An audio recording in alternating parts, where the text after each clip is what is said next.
വേഗത്തിൽ ദൈവവചന ശുശ്രൂഷയിലേക്ക് പ്രവേശിക്കുവാൻ ആഗ്രഹിക്കുന്നു. ഇന്നത്തെ രാത്രിയിലെ ദൈവവചന ചിന്തയ്ക്കായിട്ട് വെളിപ്പാട് പുസ്തകത്തിൽ നിന്ന് 3-ാം അധ്യായത്തിൻ്റെ 10-ാമത്തെ വാക്യം വായിച്ചുകൊണ്ട് ഈ രാത്രിയിൽ അല്പസമയം നമുക്ക് ദൈവവചനം ചിന്തിക്കാം. വെളിപ്പാട് പുസ്തകം 3-ാം അധ്യായത്തിൻ്റെ 10-ാമത്തെ വാക്യം. സഹിഷ്ണുതയെക്കുറിച്ചുള്ള എൻ്റെ വചനം നീ കാത്തുകൊണ്ടതിനാൽ ഭൂമിയിൽ വസിക്കുന്നവരെ പരീക്ഷിക്കേണ്ടതിന് ഭൂതലത്തിലെങ്ങും വരുവാനുള്ള പരീക്ഷാകാലത്ത് ഞാനും നിന്നെ കാക്കും. സ്വർഗീയ പിതാവേ, ഈ വചനം ഞങ്ങൾക്ക് അനുഗ്രഹിച്ചും വിഭാഗിച്ചും നൽകണമേ. ശ്രോതാക്കളായിട്ട് ധാരാളം ആളുകൾ കേൾക്കുന്നുണ്ട്. അവരെല്ലാം ഞങ്ങൾ ഓർത്ത് പ്രാർത്ഥിക്കുന്നു. യേശുക്രിസ്തുവിൻ്റെ വിലയേറിയ നാമത്തിൽ തന്നെ ആമേൻ. മീഡിയാസിൽ കൂടെ ലോകത്തിൻ്റെ പല ഭാഗങ്ങളിലുള്ള ആളുകൾ ഈ ദൈവവചനം കേൾക്കുന്നുണ്ട്. നിങ്ങളെയും സ്നേഹപൂർവ്വം ഈ ശുശ്രൂഷകളിലേക്ക് സ്വാഗതം ചെയ്യുന്നു. വെളിപ്പാട് പുസ്തകം എടുത്തു എന്നുള്ളത് കൊണ്ട് ആ പുസ്തകത്തിൻ്റെ വിശദാംശങ്ങളോ അതിൻ്റെ ചരിത്രങ്ങളോ ഒന്നും പറയാനല്ല ഞാൻ നിൽക്കുന്നത്. ഞാൻ ഈ വിഷയത്തെ ഇന്നത്തെ സമകാലീന വിഷയങ്ങളിൽ ഒന്നായിരിക്കുന്ന കോവിഡുമായിട്ടൊന്ന് ബന്ധപ്പെടുത്തി ചില കാര്യങ്ങൾ ഇന്ന് രാത്രിയിൽ സംസാരിക്കുവാനാണ് ഞാൻ കർത്താവിൽ ആഗ്രഹിക്കുന്നത്. വെളിപ്പാട് പുസ്തകത്തിൽ എല്ലാ അധ്യായങ്ങളിലും വെളിപ്പാടുകളാണ് എന്നുള്ളത് എല്ലാവർക്കും അറിയാവുന്ന കാര്യമാണ്. ഞാൻ ആ വെളിപ്പാടുകളുടെ കലവറ തുറക്കാനോ അതിൽ ഒരു മുദ്ര പോലും പൊട്ടിക്കുവാനോ ഒന്നും ഇവിടെ നിൽക്കുന്നില്ല. ഞാനതിൻ്റെ നമുക്കറിയാം 2-3 അധ്യായങ്ങളിൽ ഭാവിയിൽ സംഭവിക്കാൻ പോകുന്ന ദൈവസഭകളെ മുൻനിർത്തിക്കൊണ്ട് അതിങ്ങനെയൊക്കെ ആയിരിക്കും എന്ന് വേദശാസ്ത്രത്തിലെ 7 പിരീഡുകൾ എന്ന് പറയുന്ന ദൈവസഭയുടെ ഭാവി കാലത്തെ 7 അവസ്ഥകൾ എന്ന് പറയുന്ന ആ ഭാഗമാണ് അവിടെ കൊടുത്തിരിക്കുന്നത്. അതിൽ സർദീസിനും ലവോദിക്കും ഇടയ്ക്ക് വരുന്ന ഒരു സ്ഥലമാണ് ഫിലദൽഫിയ എന്നുള്ളത്. ഫിലദൽഫിയ സഭയുടെ കുറച്ച് വാക്യങ്ങളാണ് ആ പാരഗ്രാഫിൽ നമ്മൾ കാണുന്നത്. അപ്പോൾ ഫിലദൽഫിയ സഭ എന്ന് പറയുന്ന ഇതിൻ്റെ വ്യാഖ്യാന ഗ്രന്ഥങ്ങൾ വായിക്കുമ്പോഴറിയാം, സർദീസിൽ നിന്ന് ലവോദിക്കയിലേക്ക് പോകുന്ന ഒരു രാജപാത, മുന്തിരി നന്നായിട്ട് വിളയുന്ന ഒരു സ്ഥലം, അപ്പോൾ തന്നെ നെഗറ്റീവ് എന്ന് പറയുന്ന ഭൂകമ്പം കണ്ടമാനം ഉണ്ടാകുന്ന ഒരു പ്രദേശമായിരുന്നു. റോമൻ കൈസർ വരെ ആരാധിച്ചിരുന്ന പിൽക്കാല ചരിത്രം അതിന് പറയാനായിട്ടുണ്ട്. നിർഭാഗ്യവശാൽ അന്ന് കണ്ട സഭകളിൽ ഒന്നുപോലും ഇന്ന് അവിടെ ഇല്ല എന്നും പറയുമ്പോൾ അത് ഒരു ഭൂതകാല ചരിത്രമായിട്ട് നമുക്ക് വിസ്മൃതിയിൽ ആഴ്ത്താനേ പറ്റത്തുള്ളൂ. ഓരോ വാക്യങ്ങളിലും ഈ പാരഗ്രാഫിൽ കാണുന്ന ഓരോ സംഭവങ്ങളും കർത്താവിൻ്റെ നാമത്തെ ഉയർത്തുന്ന സംഭവങ്ങളാണ്. ഇതെല്ലാം മുഖവരയായി ചുരുങ്ങിയ വാചകങ്ങളിലും മിനിറ്റുകളിലും ഒതുക്കിക്കൊണ്ട് ഞാൻ 10-ാം വാക്യത്തിൻ്റെ എന്നിൽ നിക്ഷിപ്തമായ ചിന്തകളിലേക്ക് ഞാനൊന്ന് ഊളിയിടുകയാണ്. സഹിഷ്ണുതയെക്കുറിച്ചുള്ള എൻ്റെ വചനം നീ കാത്തു. അതുകൊണ്ട് എന്താ സംഭവിക്കാൻ പോകുന്നത്? ഭൂതലത്തിൽ എങ്ങും വരാൻ പോകുന്ന പരീക്ഷാകാലത്ത് നിന്ന് ഞാൻ നിന്നെ എന്തു ചെയ്യും? കാക്കും. ഇതാണ് വചനം.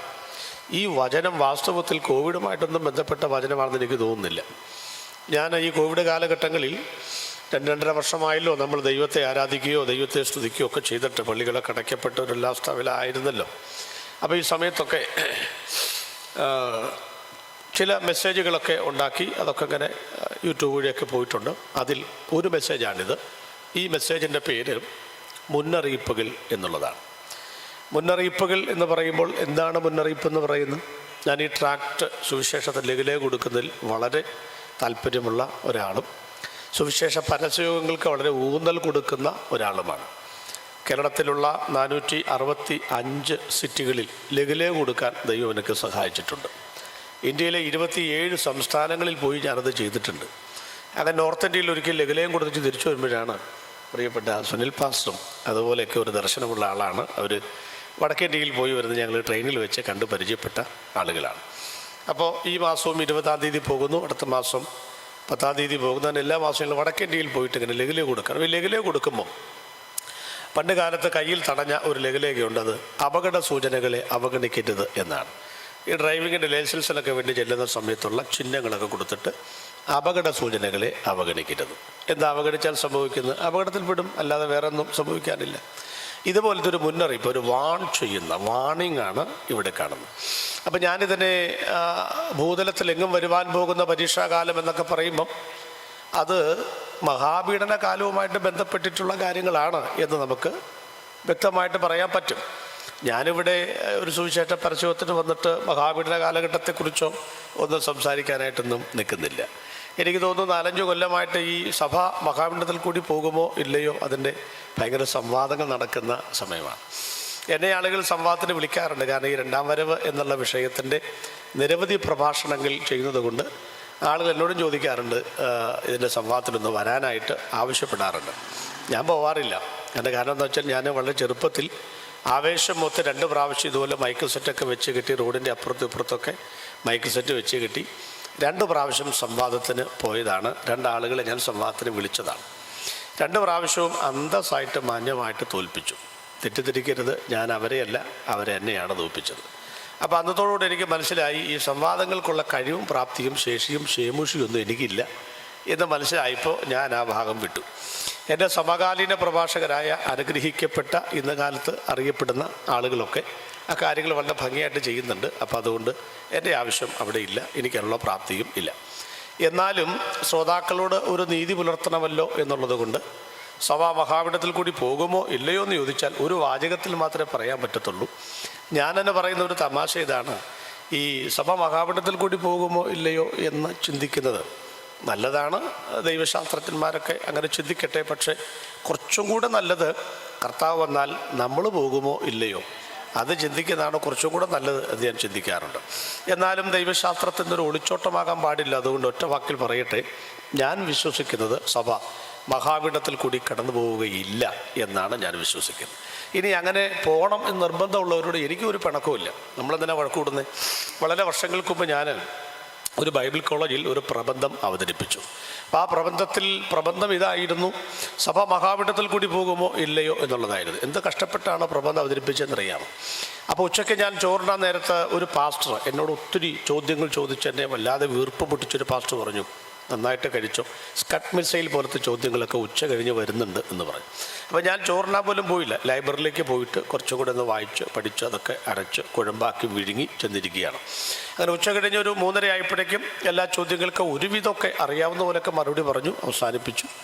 അപ്പോൾ സംഗതി അവസാനിപ്പിച്ചു. ഞങ്ങളുടെ മോഡറേറ്റർ സാറ് പറഞ്ഞു, ജോയി പാറയ്ക്കൽ വളരെ മനോഹരമായിട്ട് ഈ വിഷയം അവതരിപ്പിച്ചു, സഭ മഹാപീഠത്തിൽ കൂടി പോവുകയില്ല തെളിയിച്ചിരിക്കുന്നു, നമുക്ക് കരങ്ങൾ തട്ടി അദ്ദേഹത്തെ വേദിയിലേക്ക് ആനയിക്കാം, ഒരു സമ്മാനം കൊടുക്കാൻ പോവുകയാണെന്ന് പറഞ്ഞ് കിങ് ജെയിംസ് വേർഷൻ്റെ അന്ന് 1650 രൂപ വിലയുള്ള ബൈബിൾ എനിക്ക് സമ്മാനമായിട്ട് തരികയാണ്. അപ്പോൾ ഞാൻ ഇതെല്ലാം അഭിമാനത്തോടെ ആദ്യമായിട്ടൊരു ദൗത്യം ഏറ്റെടുത്താണ്, വിജയിച്ചല്ലോ എന്നുള്ള അഭിമാനത്തോടെ ഇങ്ങനെ ബൈബിൾ മേടിക്കുന്ന സമയത്ത് പുറകിൽ നിന്ന് ഞങ്ങളുടെ അപ്പച്ചൻ എഴുന്നേറ്റു. എന്നോട് നിരന്തരമായിട്ട് ചോദ്യങ്ങൾ ചോദിച്ചിരുന്ന അപ്പച്ചൻ എന്നോട് പറഞ്ഞു, ജോയി പാറയ്ക്കൽ സമ്മാനമൊക്കെ മേടിച്ചുകൊണ്ട് പോകുള്ളൂ, പക്ഷേ സഭ മഹാപീഠത്തിൽ കൂടി കടന്നു പോകും. പുള്ളിക്കാരന് ചോദ്യമാണ്.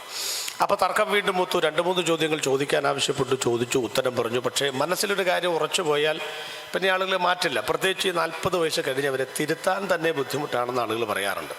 എന്തായിരുന്നാലും അവിടെ സംഗതി തീരുന്നില്ല. ഞങ്ങളുടെ പ്രിൻസിപ്പാൾ എഴുന്നേറ്റ് പറഞ്ഞു, ഇവരുടെ നിൽപ്പ് കണ്ടാൽ എനിക്ക് ഒരു അംഗത്തിന് ബാല്യമുണ്ടെന്ന് എനിക്ക് തോന്നുന്നു, അതുകൊണ്ട് നിങ്ങളിവിടെ അംഗം പൊരുതുന്നത് ഞങ്ങൾക്ക് വീട്ടിൽ പോകണം, ഇവിടെ ആളുകളൊക്കെ ബൈബിളിൻ്റെ സിബ് ഇട്ട് കഴിഞ്ഞു എന്ന് പറഞ്ഞു. പണ്ടൊക്കെ എന്ന് പറഞ്ഞാൽ യോഗം മടുപ്പാകുമ്പോൾ നമ്മളിങ്ങനെ കോട്ടുവായിടുന്ന കൂട്ടത്തിലൊരു ഹല്ലേലൂയ പറയും. അതിങ്ങനെ വളഞ്ഞു പുളഞ്ഞു പോകുമ്പോൾ മനസ്സിലാക്കിക്കൊള്ളും യോഗം നിർത്താനുള്ള സിഗ്നലാണെന്ന് മനസ്സിലാക്കണം. കുറച്ചുകൂടെ കാലം കഴിഞ്ഞപ്പോഴത്തേക്ക് ആളുകൾ ഇങ്ങനെ വാച്ച് കെട്ടിയ കൈ കൊണ്ട് ഹല്ലേലൂയ പറയാൻ തുടങ്ങി. അപ്പോൾ അത് രണ്ടാമതൊരു കുറച്ചുകൂടെ അപ്ഡേഷനാണ്. ഇപ്പോഴത്തെ ഒരു അപ്ഡേറ്റ് എന്ന് പറയുന്നത് ഇങ്ങനെ ബൈബിൾ ഇങ്ങനെ എടുത്തിട്ട് ഇങ്ങനെ സിബിട്ട് കാണിക്കും എന്ന് പറഞ്ഞാൽ മതി പ്രസംഗിച്ചത് ഞങ്ങൾ പോവുകയാണെന്ന്. അപ്പോൾ സോറി, കുറച്ച് ജലദോഷമുണ്ട്, അതിൻ്റെ ഒരു പ്രയാസങ്ങളുണ്ട്. അതിങ്ങനെ ഇടയ്ക്കിടയ്ക്ക് സോറി പറയുന്നതിനേക്കാൾ നല്ലത് ഒരുമിച്ച് എല്ലാറ്റിനും കൂടെ ഒരു സോറി പറയുകയാണ്. അപ്പോൾ ഇത് ഈ സിഗ്നലൊക്കെ കാണുമ്പോൾ അദ്ദേഹം പറഞ്ഞു, ആളുകൾ ബൈബിളിൽ സിബിട്ട് തുടങ്ങി, അതുകൊണ്ട് നമുക്ക് ഇനി പിരിയാം എന്ന് പറഞ്ഞു. അപ്പോൾ ഞങ്ങൾ തമ്മിൽ കോംപ്രമൈസിൽ എത്തിക്കണ്ടേ, അതിനെന്താണ് മാർഗം? അപ്പോൾ സാറ് പറഞ്ഞു, ഞാനൊരു കോംപ്രമൈസിൽ എത്തിക്കാം.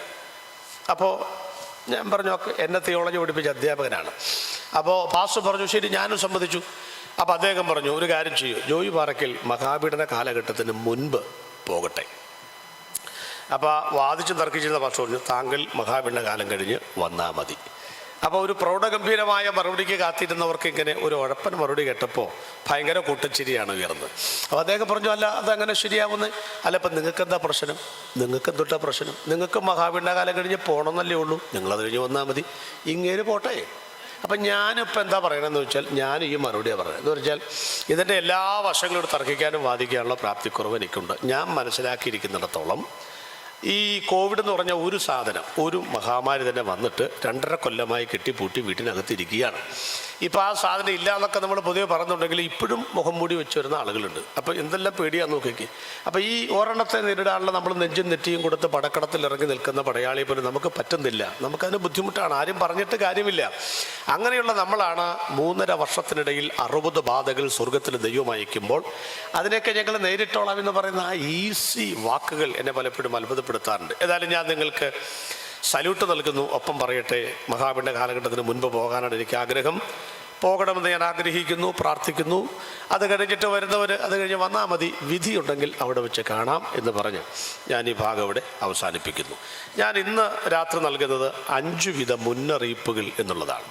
കോവിഡിനെ സംബന്ധിക്കുന്ന 5 വിധ മുന്നറിയിപ്പുകളാണ്. കോവിഡ് കഴിഞ്ഞ് നമ്മളിന്ന് ജീവിച്ചിരിക്കുകയാണല്ലോ, അതൊരു അത്ഭുതമാണ്. കാരണം എൻ്റെ കണക്കെടുപ്പിൽ ഞാൻ കേട്ടിട്ടുള്ളത് 2000-ലധികം ദൈവദാസന്മാർ മരണപ്പെട്ടു എന്നാണ് ഞാൻ കേട്ടിട്ടുള്ളത്. അങ്ങനെയാണെങ്കിൽ എത്രയോ വിശ്വാസികൾ മരണപ്പെട്ടിട്ടുണ്ട്. ഒരു മനോഹരമായൊരു പാട്ട്, തുണയെനിക്ക് യേശുവേ കുറവിനി ഇല്ലതാൽ, ആ പാട്ട് നിങ്ങൾ ശരിക്കും ധ്യാനിച്ചു പാടിയാൽ, എം ചെറിയാൻ സാറ് എഴുതിയ ആൾ, അദ്ദേഹം മരിച്ചുപോയിട്ട് കാലങ്ങൾ എത്ര, പക്ഷേ ആ പാട്ടിൻ്റെ എല്ലാ വരികളും ശ്രദ്ധിച്ചാൽ ഈ കോവിഡ് കാലഘട്ടത്തിൽ അദ്ദേഹം എഴുതിയ പാട്ടാണ് തോന്നിപ്പോകും. അത്ര സാദൃശ്യമുണ്ട് അതിനകത്തുള്ള ഓരോ വരികൾക്കും നമ്മൾ മനസ്സിലാക്കണം. ഏതായിരുന്നാലും ഈ 2.5 കൊല്ലം കഴിഞ്ഞപ്പം മരണത്തിന് നമ്മെ വിട്ടുകൊടുക്കാതെ തടുത്തു മാറ്റി, വകഞ്ഞു മാറ്റി ഇന്ന് രാത്രിയിൽ ഇവിടെ വന്ന് നമ്മെ കൊണ്ടുവന്ന് ഇരുത്തിയിരിക്കുന്നെങ്കിൽ തമ്പുരാന് നമ്മളെക്കുറിച്ച് ചില പദ്ധതികൾ കൂടെ ഉണ്ട് എന്ന് മനസ്സിലാക്കുന്നവരെ ഓർത്ത് ഈ രാത്രി ഞാൻ ദൈവത്തിന് സ്തോത്രം ചെയ്യുന്നു. ഞാൻ 5 വിധമായ മുന്നറിയിപ്പുകൾ ഏതൊക്കെയാണ് പറയാനുള്ളത് പെട്ടെന്ന് പറയാം. നമ്പർ 1, ഒന്നാമത്തെ മുന്നറിയിപ്പ്, ഈ കോവിഡ് പോലെയുള്ള മഹാമാരികൾ ലോകത്തിലേക്ക് വരും എന്നുള്ളതിന് മെഡിക്കൽ സയൻസ് നമുക്ക് മുന്നറിയിപ്പ് നൽകിയിരുന്നു. അതാണ് ഒന്നാമത്തെ കാര്യം. രണ്ടാമത് ഞാൻ ചിന്തിക്കുന്ന ചരിത്രം എന്ന് പറഞ്ഞാൽ നൂറ്റാണ്ടുകളുടെ ചരിത്രം പഠിച്ചാൽ ഈ മുന്നറിയിപ്പുകൾ നമുക്ക് നൽകപ്പെട്ടിരുന്നു. മൂന്നാമത് ഇതിഹാസ പുരുഷന്മാർ, ദാർശനികന്മാർ എന്നൊക്കെ നമ്മുടെ ഇടയിൽ പേരെടുത്തിട്ടുള്ള, നമ്മുടെ ഇടയിൽ എന്നുള്ളതിനേക്കാൾ ലോകത്തിൽ ഒക്കെ ആളുകൾ അംഗീകരിച്ചിട്ടുള്ള അവരുടെ എഴുത്തുകളും അവരുടെ കൃതികളും വായിക്കുമ്പോൾ അവർ നമുക്ക് ചില മുന്നറിയിപ്പുകൾ നൽകിയിരുന്നു. നാലാമതായിട്ട് നമ്മുടെ ഇടയിൽ നിന്ന് എഴുന്നേറ്റ ധാരാളം പ്രഭാഷകന്മാർ ഉണ്ട്. കഴിഞ്ഞ ദിവസം ഇവിടെ പറഞ്ഞല്ലോ, കഴിഞ്ഞ സമയം പറഞ്ഞു, കർത്താവിൻ്റെ ദാസൻ സജു ചാത്തന്നൂർ 3 ദിവസം അന്ത്യകാല സംഭവങ്ങൾ സംസാരിക്കുകയായിരുന്നു. വളരെ അനുഗ്രഹിക്കപ്പെട്ട സന്ദേശങ്ങളാണ് അദ്ദേഹത്തിൻ്റെ, യാതൊരു തർക്കവും ഇല്ല. അപ്പം അങ്ങനെയൊക്കെയുള്ള ധാരാളം പ്രഭാഷകർ, എന്നെപ്പോലെയുള്ള സുവിശേഷം പ്രസംഗിക്കുന്ന എല്ലാ ആളുകളും ലോകത്തോട് പറഞ്ഞ കാര്യം ഇതാണ്: ഈ ലോകം ഇങ്ങനെ അധികം നാൾ മുന്നോട്ട് പോവില്ല, യേശു വരാറായി. അതാണ് നമ്മളെല്ലാവരോടും പറഞ്ഞുകൊണ്ടിരുന്നത്. അപ്പോൾ അതാണ് 4ാമത്തെ സന്ദേശം എന്നുള്ളത്. 5ാമത്തെ കാര്യത്തിലേക്ക് വരുന്നു. ഈ 4 മുന്നറിയിപ്പുകൾ അവഗണിച്ചാൽ സംഭവിക്കുന്നത് 5ാമതൊരു മുന്നറിയിപ്പാണ്. അതും കൂടെ പറഞ്ഞുകൊണ്ട് ഈ പ്രഭാഷണം അവസാനിപ്പിക്കും. നമുക്ക് 1ാമത്തെ മുന്നറിയിപ്പിലേക്ക് വരാം. കോവിഡ് പോലെയുള്ള മഹാമാരികൾ ലോകത്തിലേക്ക് വരുമ്പോൾ നൽകിയ 1ാമത്തെ മുന്നറിയിപ്പ് മെഡിക്കൽ സയൻസാണ്. ഈ കോവിഡ് കാലഘട്ടത്തിൽ ഏറ്റവും കൂടുതൽ നമ്മൾ സല്യൂട്ട് ചെയ്യേണ്ടത് മെഡിക്കൽ രംഗത്ത് പ്രവർത്തിച്ച, ആതുര സേവന രംഗത്ത് പ്രവർത്തിച്ച ആളുകളെയാണ്. സ്വന്തം കുഞ്ഞിന് മുലപ്പാൽ പോലും കൊടുക്കാൻ നിർവാഹമില്ലാതെ ഓവർ ടൈം ഡ്യൂട്ടി ചെയ്ത് PPE കിറ്റൊക്കെ ഇട്ടുകൊണ്ട് അമ്മമാരുടെ വിലാപങ്ങൾ കഴിഞ്ഞ ദിവസങ്ങളൊക്കെ നമ്മൾ പത്രത്തിൽ കണ്ടതാണ്, TV മാധ്യമങ്ങളിൽ കൂടെയൊക്കെ നമ്മൾ കേട്ടതാണ്, കണ്ടതാണ്. ഇതൊക്കെ നമ്മൾ മനസ്സിലാക്കിയിട്ടുള്ളതാണ്.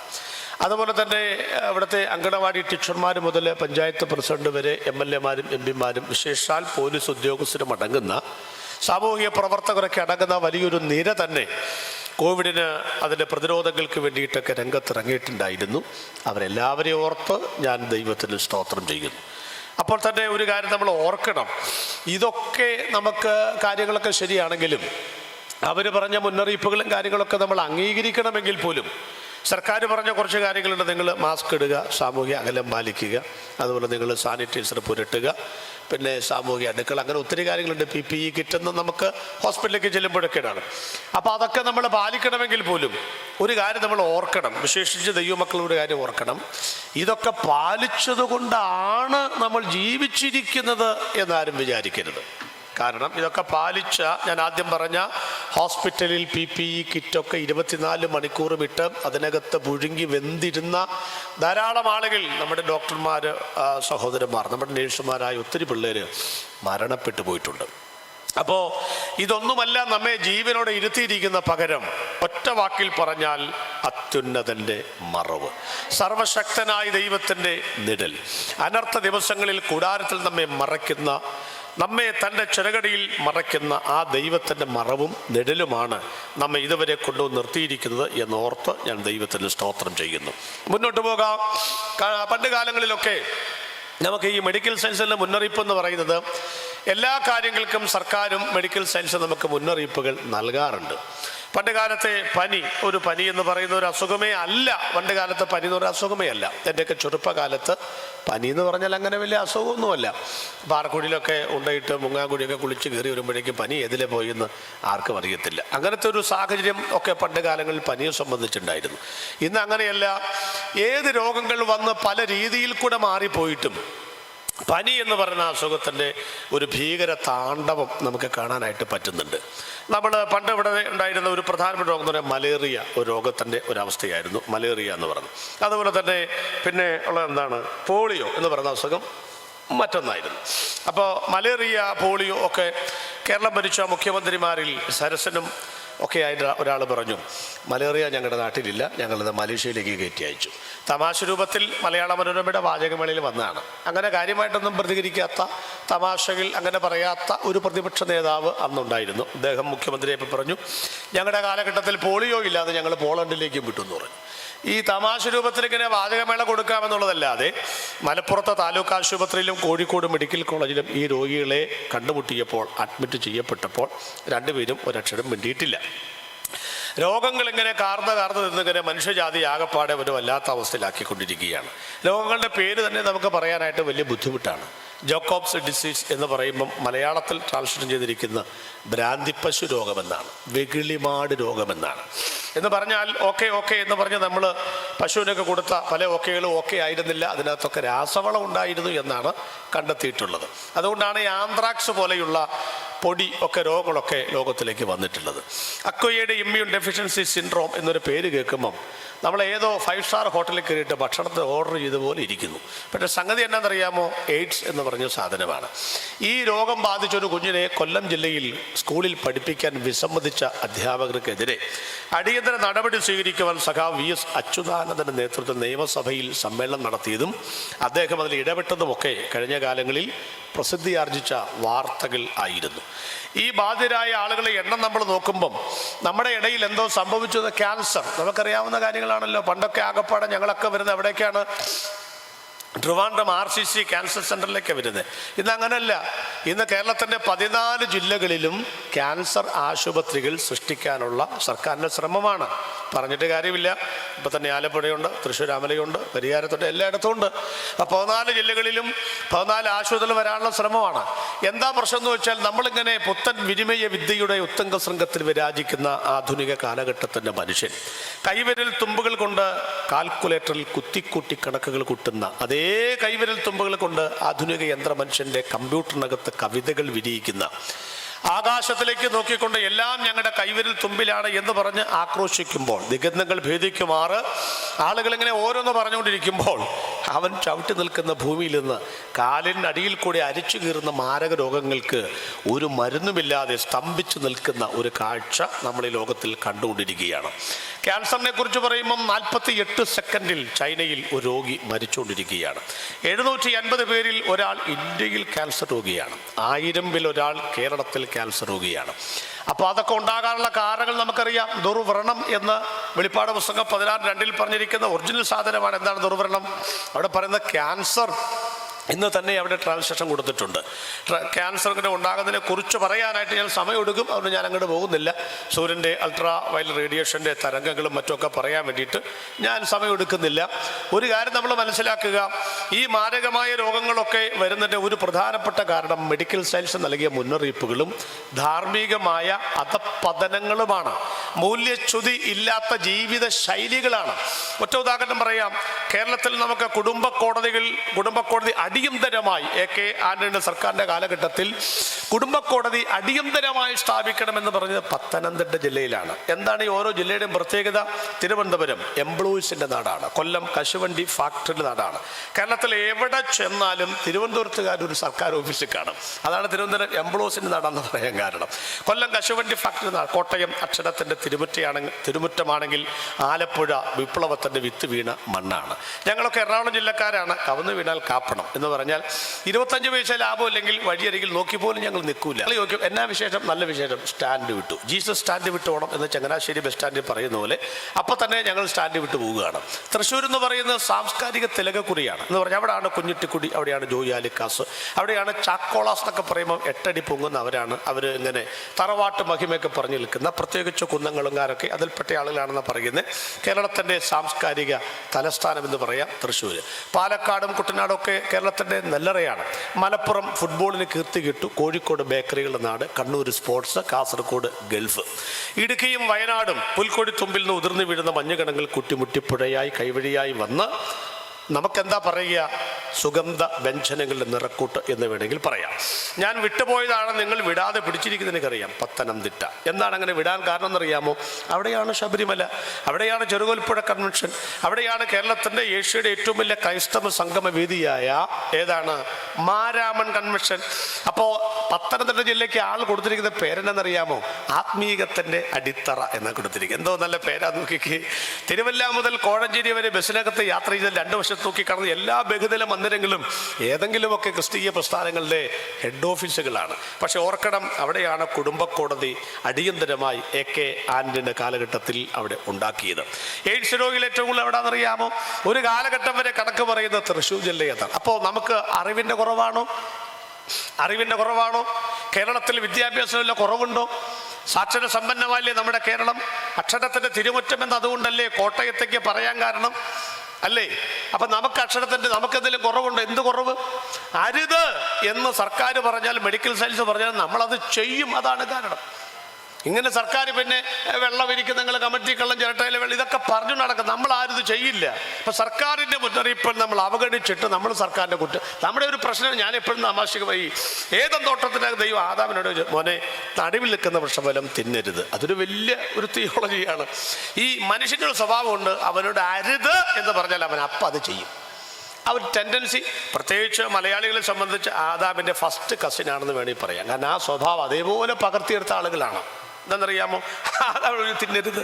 അപ്പോൾ ആദാം തിന്നാതിരിക്കണമെങ്കിൽ എന്ത് ചെയ്യണമായിരുന്നു എന്ന് ചോദിച്ചാൽ ഞാൻ തമാശയ്ക്ക് പറയും, ആദാമേ എന്തോ രാവിലെ 1, ഉച്ചയ്ക്കൊന്ന്, വൈകിട്ടൊന്ന്, 3 നേരം ഓരോന്ന് എന്ന് പറഞ്ഞിരുന്നെങ്കിൽ ഇന്ന് ഒറ്റ കായ്ഫലം തിന്നാതെ 6022 വർഷം പഴക്കമുള്ള ആർച്ച് ബിഷപ്പായി നമ്മുടെ യോഗം ഉദ്ഘാടനം ചെയ്യാൻ ഡോക്ടർ കുഞ്ഞുമോൻ സാറ് വരികയിലായിരുന്നു. ആദാം വന്നേനെ.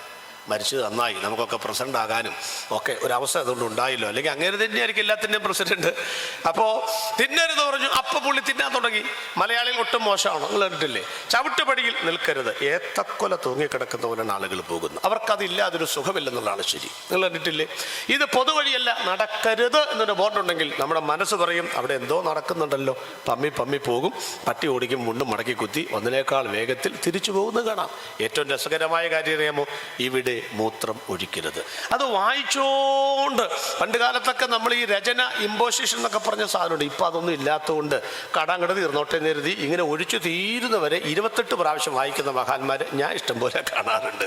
അറിയാം, പൂ പറിക്കരുതെന്ന് പറഞ്ഞാലോ 2 പറിക്കും, അങ്ങോട്ട് 2 പറിക്കും, ഒരെണ്ണം അന്നേരം മടക്കും, ഒരെണ്ണം പോക്കറ്റിലിടും. ഇതിൻ്റെ മണം തീരുമ്പോൾ ഇത് കളയും, അപ്പോഴേക്കും അതിൻ്റെ മണം തീരും, അതും കളയും.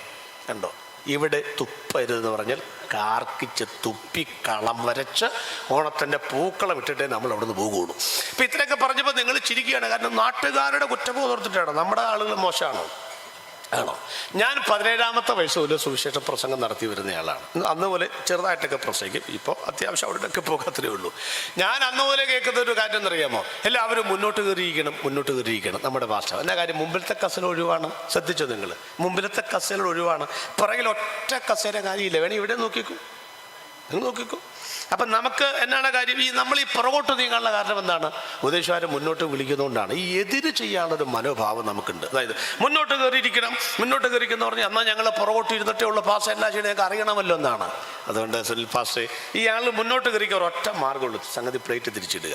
നാളെ യോഗം വരുമ്പോൾ തന്നെ പറയാം, ദൈവത്തെ ഓർമ്മ കാല് പിടിച്ച് പറയുകയാണ്, ആരും മുന്നിൽ ഇരിക്കരുത്, എല്ലാവരും പുറകോട്ട് പോകണമെന്ന് പറഞ്ഞാൽ ഒരെണ്ണം പുറകെ കാണില്ല, എന്നാ മുമ്പിൽ ഇരുന്നിട്ടേ കാര്യം നേരിട്ട് നാളെ പറഞ്ഞാൽ ഏക്കുകയല്ല. കാരണം ഈ തന്ത്രം അവർ പഠിച്ചു കഴിഞ്ഞാൽ അടുത്ത കൊല്ലം ഇതൊക്കെ മറന്നു പോകുമല്ലോ, അടുത്ത കൊല്ലം പറഞ്ഞേച്ചാൽ മതി. ഒരു സ്വഭാവമാണ്. അപ്പം നമ്മുടെ ടെൻഡൻസി ബ്ലഡിൽ കിടക്കുകയാണ്. ഇത് ചെയ്യരുത്. കണ്ടോ, ന്യായപ്രമാണം, വ്യഭിചാരം ചെയ്യരുത്, കൊല ചെയ്യരുത്, വിഗ്രഹത്തെ ആരാധിക്കരുത്, മോഷ്ടിക്കരുത്, അരുതായ്മകൾ അതാണ് ലംഘിക്കുന്ന മനുഷ്യൻ. അരുതായ്മകൾ ലംഘിക്കുന്നതാണ് പാപം. കൽപ്പനയുടെ ലംഘനമാണ് പാപം. പിന്നെ എന്താണ്? ദൈവിക പരിമിതിയുടെ ലംഘനമാണ് പാപം എന്ന് പറയുന്നത്. ഹോമർട്ടിയ എന്ന വാക്കിനെ കുറിച്ചൊക്കെ നമുക്കറിയാമല്ലോ. അപ്പം മെഡിക്കൽ സയൻസ് നൽകിയ മുന്നറിയിപ്പ് നമ്മൾ അവഗണിച്ചു. ഇവിടെ നമുക്ക് എന്തെല്ലാം രോഗങ്ങൾ പണ്ട് വന്നിട്ടുണ്ട്. നമുക്ക് പണ്ട് വസൂരി അറിയാമല്ലോ. വസൂരിയൊക്കെ വന്നു കഴിഞ്ഞാൽ ആളുകളെ, ഞാനിവിടെ പറയാൻ ആഗ്രഹിക്കുന്ന കാര്യം ഇതാണ്, ഈ രോഗങ്ങളൊക്കെ ഇങ്ങനെ ഒന്ന് മാറി വന്നുകൊണ്ടിരിക്കും. പനിയൊക്കെ എവിടാ വ്യത്യാസം വന്നിരിക്കുന്നത്? ഈ ക്യാൻസറൊക്കെ first, second, third, final stage എന്നൊക്കെ പറഞ്ഞിട്ടുണ്ട്. പനിക്ക് അങ്ങനെയല്ല. പനി ഓരോരോ വേഷത്തിലാണ് വരുന്നത്. പേരിട്ട് നമ്മൾ മടുത്തു. പനിയുടെ പേര്, പച്ചക്കറിയുടെ പേരിട്ട് നോക്കി, മൃഗങ്ങളുടെ പേരിട്ട് നോക്കി, തക്കാളിപ്പനി, വെണ്ടയ്ക്കാപ്പനി, പിന്നെ കുരങ്ങ് പനി, പക്ഷിപ്പനി എന്ന് പറഞ്ഞ് ഇനി പേരിടാനില്ല വാസ്തവത്തിൽ. ഇനി കാളപ്പനിയും പശുപ്പനിയും മത്തങ്ങ പനിയും കുമ്പളങ്ങ പനിയൊക്കെ വരാനുള്ളൂ. എന്തെല്ലാം പച്ചക്കറികളുണ്ടോ അതിൻ്റെ എല്ലാം പനി ഇവിടെ വരാൻ പോവുകയാണ്. അവസാനം നായിക തടം തലകുത്തി എന്ന് ചിരിച്ച് നമ്മളെ കളിപ്പിച്ചേച്ച് പോയി എന്ന് പറഞ്ഞ പോലെ പനി തലകുത്തിരുന്ന രോഗം വന്നു. അറിയാമോ? നിപ്പ. അതിൻ്റെ പേരാണ് നിപ്പ. അപ്പം നിപ്പ തിരിച്ചിട്ടാൽ പനി എന്നായി, പനി തിരിച്ചിട്ടാൽ നിപ്പ എന്നായി. പിന്നെ മലയാളിക്കൊരു പ്രശ്നമുണ്ട്. മലയാളിയുടെ പ്രശ്നം എന്ന് പറഞ്ഞാൽ ഈ വെള്ളപ്പൊക്കം കയറുന്ന സമയത്തുമില്ല, വള്ളത്തിനകത്ത് വെള്ളം കയറുമ്പോൾ അവനിങ്ങോട്ട് മാറിയിട്ട് പറയും, ഭാഗ്യം എൻ്റെ ഭാഗത്തല്ല വെള്ളം കയറുന്നത്, ആ ഭാഗത്താണ് വെള്ളം കയറുന്നത്. ഇതുപോലെയാണ് മലയാളിയുടെ സ്വഭാവം. കോവിഡ് വന്നാലും ശരി, അവൻ്റെ വീട്ടിൽ ആരെങ്കിലും ചാകുന്നവരെ പുള്ളിക്ക് പേടിയില്ല. അതാ പ്രശ്നം. ആ ആൾ എത്താലും പറയും ഞാനല്ലോ എത്തെന്ന് പറയും. നമുക്ക് ഒരിക്കലും ഈ ദൈവത്തെ ഭയപ്പെടുന്ന പണിയില്ല. ഞാനില്ല, പത്തനംതിട്ടയിൽ എന്തിൻ്റെ ബൈബിളില്ലേ? ഉണ്ട്. ഖുറാനില്ലേ? ഉണ്ട്. അധ്യാത്മ രാമായണമില്ലേ? ഉണ്ട്. ഭഗവത്ഗീതയില്ലേ? ഉണ്ട്. ദൈവമില്ലാത്തതല്ല ഇവിടുത്തെ പ്രശ്നം, ദൈവ ഭയമില്ലാത്തതാണ് പ്രശ്നം. ദൈവത്തെ ഭയപ്പെട്ടവന്റെ കൽപ്പനകളിൽ ഏറ്റവും ഇഷ്ടപ്പെടുന്ന മനുഷ്യൻ ഭാഗ്യവാൻ എന്നാണ് ദൈവത്തിന്റെ വചനം പറയുന്നത്. അപ്പൊ നിങ്ങൾ ശ്രദ്ധിക്കൂ, ഇവിടെ എന്താണ് പ്രശ്നം? നമുക്ക് ഈ അരുതായ്മകൾ ചെയ്യാനുള്ള ആ ടെൻഡൻസി മാറിപ്പോകണം. അപ്പൊ ദൈവത്തിന്റെ വചനം എന്തിനാ അങ്ങനെ പറഞ്ഞുകൊണ്ടിരിക്കുന്നത്? നമുക്കിതൊക്കെ വരുമ്പോൾ നമ്മൾ ഒരു നിപ്പ, അയ്യോ അത് കോഴിക്കോടുകാർക്കല്ലേ നിപ്പ, കോഴിക്കോടുകാർക്കാ, വെള്ളപ്പൊക്കാർക്കാ, തിരുവനന്തപുരം, എറണാകുളം. ഒറ്റ മഴ പെയ്താൽ തമ്പാനൂർ റെയിൽവേ സ്റ്റേഷൻ വെള്ളത്തിൽ പോവും. എറണാകുളം പേര് തന്നെ കുളം എന്താ, കൊതുകാണ് എമ്പളവും. അപ്പൊ അതും വെള്ളത്തിൽ പോവും. ആളുകൾ വിധിച്ചിട്ടിരിക്കുകയാണ്. എവിടെ? ഈ ഉരുൾപൊട്ടുന്ന എവിടെ? മലനിരകളിൽ. അത് പത്തനംതിട്ട, ഇടുക്കി, റാന്നി, അവർക്ക് വിട്ടേക്കുകയാണ്. പക്ഷേ ഒരു കാര്യം നമ്മൾ മനസ്സിലാക്കിയില്ലേ, ഈ കഴിഞ്ഞ 2 പ്രാവശ്യം വെള്ളപ്പൊക്കവും ഉരുൾപൊട്ടലൊക്കെ ഉണ്ടായിപ്പം ഒരു സ്ഥലവും സുരക്ഷിതത്വം പൂർണ്ണമായി അവകാശപ്പെടുവാൻ കഴിയുന്ന സ്ഥലങ്ങളല്ല എന്ന് മനസ്സിലായില്ലേ? ആർക്കാണ് ഇവിടെ രക്ഷയുണ്ടായത്? തമാശ രൂപത്തിലൊരു കാര്യം അവതരിപ്പിക്കാം, വിമർശന വിധേയമാക്കരുത് മാത്രം. വെള്ളപ്പൊക്കം വന്ന സമയത്ത്, ഇപ്പൊ 912 വെള്ളപ്പൊക്കം നമ്മൾ കേട്ടിട്ടല്ലേ ഉള്ളൂ. അത് ഞാനവിടെ നിൽക്കട്ടെ. അപ്പം ഞാൻ ഇത്രയും പറഞ്ഞുകൊണ്ട് മുന്നോട്ട് അടുത്ത ഭാഗത്തോട് വരുമ്പോൾ കുറച്ച് കാര്യങ്ങൾ അത് ഞാൻ പറയട്ടെ. മെഡിക്കൽ സയൻസ് നൽകിയ മുന്നറിയിപ്പുകൾ നമ്മൾ അവഗണിച്ചു. അത് ആരോഗ്യരംഗത്താണെങ്കിലും സർക്കാരിൻ്റെ ഭാഗത്താണെങ്കിലും ഇങ്ങേറ്റം സുവിശേഷ പ്രവർത്തകരാണെങ്കിലും നിങ്ങളോട് പറയുന്ന കാര്യങ്ങൾ നിങ്ങൾ അംഗീകരിച്ചില്ല എന്നുണ്ടെങ്കിൽ ശാരീരികമായ പ്രയാസങ്ങൾ ഉണ്ടാകും. അടുത്ത വീട്ടിലെ റബ്ബറിൻ്റെ കൊമ്പിനകത്തിരിക്കുന്ന പരുന്തിനെ പോലെ, കോഴിയുടെ ചിറകിന് കീഴിൽ അഭയം പ്രാപിച്ച കുഞ്ഞിനെ തക്കം കിട്ടിയാൽ റാഞ്ചിയെടുക്കുന്ന പോലെ മാരകമായ രോഗങ്ങളുടെ സാധ്യതകൾ. ഇപ്പോൾ എനിക്കൊരു ജലദോഷമുണ്ട്, ഇപ്പം ജലദോഷമുണ്ട്. അത് 4 ദിവസം നീണ്ടാൽ ചുമയായിട്ട് മാറും. 4 ദിവസം നീണ്ടാൽ ശ്വാസകോശത്തിലേക്ക് ഇറങ്ങിയാൽ ബ്രോങ്കൈറ്റിസ് ആകും, തർക്കമില്ല. രോഗങ്ങൾ ഇങ്ങനെ മനുഷ്യന് വരും. അപ്പൊ മുന്നറിയിപ്പുകൾ നമ്മൾ ശ്രദ്ധിച്ചാൽ വൻ അപകടം ഒഴിവായി മാറി നിൽക്കാം. അതാണ് ഈ പറയുന്നത്. പ്രിയപ്പെട്ടവരെ, ഈ രോഗങ്ങൾ മാറാൻ എന്തെങ്കിലും മരുന്നുണ്ടോ? പണ്ട് കാലത്തൊക്കെ കഴിഞ്ഞ പനി വരുള്ളൂ, 15 ദിവസം കഴിഞ്ഞ് ചിക്കൻ ബോക്സ് വരുള്ളൂ. നമ്മുടെ ആൾ പറഞ്ഞു വെച്ചിരിക്കുന്നത് എന്താ? ചിക്കൻ ബോക്സ് വന്നു കഴിഞ്ഞാൽ 15ാമത്തെ ദിവസം അയാൾ കുളിക്കുമ്പോൾ കുളിമുറിയുടെ ടോയ്ലറ്റിന്റെ ജനാലയിൽ കൂടെയാണ് വൈറസ് പുറത്തു പോകുന്നത്. അത് അടുത്ത വീട്ടിൽ ചെന്ന് കയറി പിടിക്കും. അങ്ങനെ നമ്മൾ പറഞ്ഞു വെച്ചിരിക്കുന്നത്. അതൊന്നുമല്ല സത്യം. ഞങ്ങൾ ജെറുസലേം ഗോസ്പൽ ടീം അടൂരുള്ളവർ 2 കൊല്ലം മുമ്പ് നമ്മുടെ കോവിഡ് കാലം മുമ്പ് ഞങ്ങൾ കുവൈറ്റും ദുബായിലൊക്കെ പോകാനിടയായി, ജെറുസലേം ഗോസ്പൽ ടീം. അപ്പോൾ അവിടെ ചെന്ന് 1 മാസം കുവൈറ്റിൽ ഇവിടെ ആണ്, എന്താണ് ഇവിടെ ട്രിവാൻഡ്രത്തുള്ള ആളാണ്, ഞങ്ങളുടെ പേര് പറഞ്ഞത് ശരിയല്ല. അപ്പോൾ അദ്ദേഹം നേരെ ഇങ്ങോട്ട് പോന്നു. അപ്പം ഞങ്ങളൊരു ഡോക്ടറെ വീട്ടിൽ ചെന്നിരിക്കുക. അപ്പോൾ ഡോക്ടർ പറഞ്ഞു, ഇവിടെ പാട്ടക്കപ്പെടുന്ന സൗന്ദര്യത്തെ പുള്ളിക്ക് ചിക്കൻ ബോക്സ് ആണ്, തിരിച്ച് കയറ്റി വിട്ടു. ഈ ഭാഗ്യം ഞങ്ങൾക്കാർക്കും വരികയില്ലല്ലോ. അപ്പോൾ ഡോക്ടർ ചിരിക്കുക. പറഞ്ഞു, ആര് പറഞ്ഞു വരില്ല എന്ന്? അദ്ദേഹം നിങ്ങളുടെ കൂടെ ഉണ്ടായിരുന്നു. ആരുടെ കൂടെ കിടന്നത്? അപ്പം ഞാൻ പറഞ്ഞു, എൻ്റെ കൂടെ കിടന്നത്. എന്നാൽ ഈ ഇരിക്കുന്ന 7 പേര് ഒരാൾക്കുണ്ട്. അപ്പോൾ എന്നോട് പറഞ്ഞു, പാസ്റ്റർ ഈ സാധനം വന്നാൽ അപ്പം തന്നെ നമ്മുടെ വേഗത്ത് കയറിക്കഴിഞ്ഞാൽ 15 ദിവസം കഴിഞ്ഞേ വെളിപ്പെടുള്ളൂ. ഡോക്ടർ പറഞ്ഞ കാര്യം എനിക്ക് അറിവില്ല. ഡോക്ടർ പറഞ്ഞ 15 ദിവസം കഴിഞ്ഞേ വെളിപ്പെടുള്ളൂ, വെളിപ്പെട്ട് 15 ദിവസം കഴിഞ്ഞേ പോവുള്ളൂ. അപ്പോൾ 1 മാസം സംഗതി സുഖം. അപ്പോൾ പിന്നെ അന്ന് മുതലേ പിള്ളേർ തപ്പുക, ദൈവമേ ഇതാണോ ഒരു നോക്കിൽ വന്നാൽ മതി, തപ്പിക്കൊണ്ടിരിക്കുക. എന്തായാലും അബുദാബിയിൽ ഞങ്ങൾ ശുശ്രൂഷിക്കുമ്പോൾ 15ാമത്തെ ദിവസം പുള്ളി പേരൂർ കടയിൽ കുളിച്ചു. അബുദാബിയിൽ എനിക്ക് പൊങ്ങി. ഞാനിങ്ങനെ ശ്രീലങ്ക കരിക്കൊക്കെ കുടിച്ച് സുഖമായിട്ട് 2 ദിവസം അവിടെ, 2 ആഴ്ച അവിടെ, 3-4 ദിവസം ഇരിക്കുകയായിരുന്നു. അപ്പോൾ ഈ സാധനം വന്നാൽ 15ാം ദിവസമേ പുറപ്പെട്ടു വരുള്ളൂ. എയ്ഡ്സോ 15ാമത്തെ കൊല്ലമേ വരുള്ളൂ. 15ാമത്തെ ഈ സാധനം കയറിക്കഴിഞ്ഞാൽ 15ാമത്തെ കൊല്ലമേ അതിൻ്റെ പൂർണ്ണസ്ഥയിൽ വെളിപ്പെട്ട് വരുള്ളൂ. എൻ്റെ സുഹൃത്തിൻ്റെ അമ്മയെ കോലഞ്ചേരി മെഡിക്കൽ മിഷൻ തല പഴുത്തിരിക്കുക.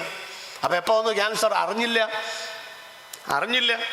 കാരണം അത് പഴുക്കുന്നവരെ നമ്മളാരും അറിഞ്ഞില്ല. ഒരു നിർത്താത്ത തലവേദന വന്നപ്പോഴോ ആണ് കൊണ്ടുപോയി. അന്നേരം മനസ്സിൽ ഇത് 3rd സ്റ്റേജും കഴിഞ്ഞു, ഫൈനലാണ്. ആൾ ഒരാഴ്ചയ്ക്ക് മരിക്കും. കൊടുക്കാനുള്ളത് കൊടുത്തു.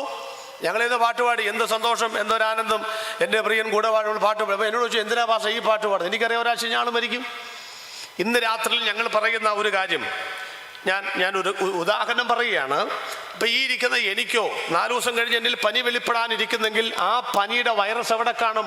എൻ്റെ ബ്ലഡിൽ കാണും, എൻ്റെ മജ്ജയിൽ കാണും, എൻ്റെ എല്ലിനകത്ത് കാണും.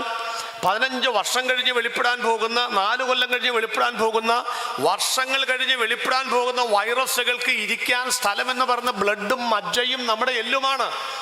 ബോൺ ക്യാൻസർ ഇന്ന് കണ്ട സാധനമല്ലത്. ലക്ഷങ്ങളുടെ കൗണ്ടിനപ്പുറത്ത് വരുമ്പോഴാണ് ക്യാൻസർ ആണെന്ന് മനസ്സിലാകും. ഒറ്റ ദിവസം കൊണ്ട് കൗണ്ട് അങ്ങനെ വരുന്നതല്ല. ഞാൻ പറഞ്ഞത്, ഇനി ഞാൻ ഒരു വചനത്തിലേക്ക് വരികയാണ്.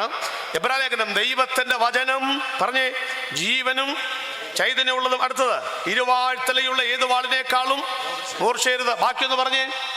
പ്രാണനെ സന്ധ്യമച്ചകളെ വേർപിടിക്കുന്ന, ഹൃദയത്തിന്റെ ഭാവങ്ങളെ ഒക്കെ വേർപിടിവിക്കും വരെ തുളച്ചു ചെല്ലുന്നത്. സന്ദർഭോചിതമായി ഒറ്റ വ്യാഖ്യാനം മാത്രം ഞാൻ പറയാം. ദൈവമക്കൾ മനസ്സിലാക്കണം, ഇനിയുള്ള കാലഘട്ടങ്ങൾ നിങ്ങൾ എന്തൊക്കെ ശ്രദ്ധിച്ചാലും ആർക്കൊക്കെ ഏതൊക്കെ രോഗങ്ങൾ വരുമെന്ന് പറയാൻ പറ്റാത്ത ഒരു ലോകത്തിലാണ് ജീവിക്കുന്നത്. ആർക്കും ഉറപ്പില്ലാത്ത കാലത്ത്. അതുകൊണ്ട് ഞാൻ പറയട്ടെ, ദൈവത്തിന്റെ വചനത്തിന്റെ പ്രത്യേകത പറഞ്ഞ വേർപിടിവിക്കും വരെ തുളച്ചില്ലും. ഒറ്റ കാര്യം മാത്രം പറയാം, 2-4 ദിവസം കഴിഞ്ഞ് ഞാൻ പനി പിടിച്ചിരിക്കുമെന്നൊരു വൈറസ് എൻ്റെ അകത്തുണ്ടെങ്കിൽ, വർഷങ്ങൾ കഴിഞ്ഞ്, പതിറ്റാണ്ടുകൾ കഴിഞ്ഞ് നിന്നെ മാരകമായ രോഗിയാക്കുന്ന ക്യാൻസറിന്റെ, അതുപോലെയുള്ള മാരകമായ രോഗത്തിന്റെ വൈറസ് എല്ലിനകത്തോ ബ്ലഡിനകത്തോ നിങ്ങളുടെ മജ്ജയ്ക്കകത്തോ ഇരിക്കുന്നെങ്കിൽ, ഇന്ന് രാത്രി നിങ്ങൾ വിശ്വസിക്കാൻ തയ്യാറായാൽ ദൈവത്തിന്റെ വചനം ഞാൻ പറയുന്ന സമയത്ത് അത് പതുങ്ങിയിരിക്കുന്ന മേഖലകളിൽ ദൈവത്തിന്റെ വചനം അതിശക്തിയോടെ കടന്നു എന്ന് അതിനെ വേർപിടിവിക്കും വരെ തുളച്ചു ചെല്ലും ദൈവത്തിന്റെ വചനം. ആ കരങ്ങളൊന്ന് ചേർത്തടിച്ച് ഇന്ന് രാത്രി നിങ്ങൾ ദൈവത്തിന് സ്തോത്രം ചെയ്യണം. നിന്നെ മാരകമായ രോഗിയാക്കി ലോകത്തിന് പറഞ്ഞയക്കാനല്ല, മറിച്ച് ആ രോഗത്തോട് ദൈവത്തെ സ്തുതിച്ചുകൊണ്ട് കടന്നു പോകുവാൻ ഇടയാകേണ്ടതിന് വിശ്വസിക്കുന്നവർക്ക് വേണ്ടി വ്യാപരിക്കുന്ന അവന്റെ ബലത്തിൽ വല്ലഭത്തിന് വ്യാപാര ശക്തിക്കായി ഇന്ന് രാത്രി ഞാൻ ദൈവത്തിന് സ്തോത്രം ചെയ്യുകയാണ്. അന്നും ഇന്നും ഞങ്ങൾക്കൊരു ഡോക്ടറേ ഉള്ളൂ, ഒരു സൗഖ്യദായകനേ ഉള്ളൂ. സകല മെഡിക്കൽ കോളേജും മേടിച്ചിട്ട് ഇനി പറ്റത്തില്ല എന്ന് പറയുമ്പോൾ, സകല ആളുകളും അഡ്മിറ്റ് ചെയ്തിട്ട് ഇനി തള്ളിക്കളയും കൊണ്ടുപോക്കോ എന്ന് പറയുമ്പോൾ, എന്റെ അടുക്കൽ വന്ന് പെട്ടാൽ ഞാൻ അവരെ ഒരു കാലത്തും തള്ളിക്കളയുകയില്ലെന്ന് തന്റെ ഇടത്തോടെ പറയാൻ കഴിയുന്ന, താൻ മുഖാന്തരമായി ദൈവത്തോട് അടുക്കുന്നവർക്ക് വേണ്ടി പക്ഷപാതം ചെയ്യുവാൻ സദാ ജീവിക്കുന്നവനാകയാൽ അവരെ പൂർണ്ണമായി രക്ഷിപ്പാൻ പ്രാപ്തനായ ഒരാളെ ലോക ചരിത്രത്തിലുള്ളൂ. അത് സൗഖ്യദായകനായ ദൈവമാണ്. ഞങ്ങൾ പ്രസംഗിക്കുന്ന യേശു ക്രിസ്തുവാണ്. തള്ളരുത് മെഡിക്കൽ സയൻസിന്റെ മുന്നറിയിപ്പുകളെ. നിൽക്കട്ടെ, 2ാമത്തെ ഭാഗത്തേക്ക് വരുന്നു. അതൊക്കെ ഒത്തിരി വിശദീകരിക്കേണ്ടതല്ല. നമുക്ക് ചരിത്രം മുന്നറിയിപ്പുകൾ നൽകിയിരുന്നു. എന്താണ് ചരിത്രം പറഞ്ഞ് ഞാനത് ചുരുക്കമായിട്ട് അങ്ങോട്ട് പറയാം. നിങ്ങൾക്കറിയാമോ, ഈ ഒരു സർക്കിൾ, അതിലൂടെ ലോകം മുന്നോട്ട് പോകുന്നത് എന്ന് പറഞ്ഞാൽ, ഇപ്പോൾ 100 കൊല്ലം കഴിയുമ്പം എന്തെങ്കിലും ഒരു സംഭവം ഉണ്ടാവും ലോകത്തിൽ, നമുക്കൊക്കെ അറിയാമല്ലോ. അത് ചരിത്രത്തിനൊരു ഭാഗമാണ്, ചരിത്രത്തിനൊരു നിയോഗമാണ്, പ്രകൃതിയുടെ ഒരു വികൃതിയാണ്. ഒരു 100 കൊല്ലം കഴിയുമ്പോൾ ഇതൊരു സംഭവം ഉണ്ടാവും, കുറേ ആളുകൾ മരിക്കും. നമുക്ക് കുറച്ച് കാലങ്ങൾ പുറകോട്ട് നോക്കാം. 14-ാം നൂറ്റാണ്ടിലാണ് ബ്ലാക്ക് ഡെത്ത് ഉണ്ടായത്. ബ്ലാക്ക് ഡെത്ത് എന്ന് പറയുന്നത് ഇതിനേക്കാളൊക്കെ വലിയ ഭീകരമാണ്. 4 കോടി ആളുകൾ മരിച്ച സംഭവമാണ് ബ്ലാക്ക് ഡെത്ത് എന്ന് പറയുന്നത്. കോവിഡ് വന്നിട്ട് അത്രയൊന്നും മരിച്ചിട്ടില്ല. പക്ഷേ കോവിഡ് ഇത്ര പ്രസിദ്ധമാകാൻ കാരണം എന്ന് വെച്ചാൽ ലോകത്തിലുള്ള എല്ലാ രാജ്യങ്ങളെയും ഇത് വന്നു എന്നുള്ളതാണ്. ബ്ലാക്ക് ഡെത്തിനെ കുറിച്ച് നമുക്കധികം അറിവില്ലാത്ത, നമുക്കൊക്കെ വസൂരിയും മറ്റു കാര്യങ്ങളൊക്കെയാണ്. അന്നൊക്കെ അതിനെ പണ്ടാരപ്പുരയും ആളുകളൊക്കെ ഒറ്റയ്ക്ക് കത്തിച്ച സംഭവങ്ങളൊക്കെ ഉണ്ട്. അത് തന്നെയാണ് ഇന്ന് സംഭവിച്ചതും. പണ്ടാരപ്പുരയ്ക്കകത്ത് വസൂരിയൊക്കെ ബാധിച്ച ആളുകളെ ഇടുന്ന പുരയുടെ പേരാണ് പണ്ടാരപ്പുര. അതിനകത്തുനിന്ന് ചാക്കിനകത്ത് കെട്ടി പുറത്തോട്ട് തള്ളുക, അവരെ കൊണ്ടുവന്ന് ഒറ്റയ്ക്ക് 2-3 പേര് കൂടി ദഹിപ്പിച്ച് കളയുക. ആ നീറി ഒടുങ്ങുന്ന ചുതയ്ക്ക് പോലും പല പേരുകൾ പറഞ്ഞിട്ടുണ്ട്. അതൊക്കെയാണ് ഇപ്പം കാണുന്ന ഈ കോവിഡ് കാലഘട്ടം നമ്മൾ കണ്ടുകൊണ്ടിരിക്കുന്നത്. അതാ 15 പേരെ വെച്ച് ഞാൻ എത്ര കല്യാണം നടത്തിയെന്നറിയാമോ? എൻ്റെ ഭാഷ ഞാനൊക്കെ വിഷമിച്ചു. 15 പേരെ വെച്ച് എനിക്ക് തന്നെ സങ്കടം തോന്നി. 15 പേരെ വെച്ച് ഞാൻ 3 കല്യാണം നടത്തി. പിന്നെ വേറെ ഇഷ്ടംപോലെ കല്യാണം നടത്തി.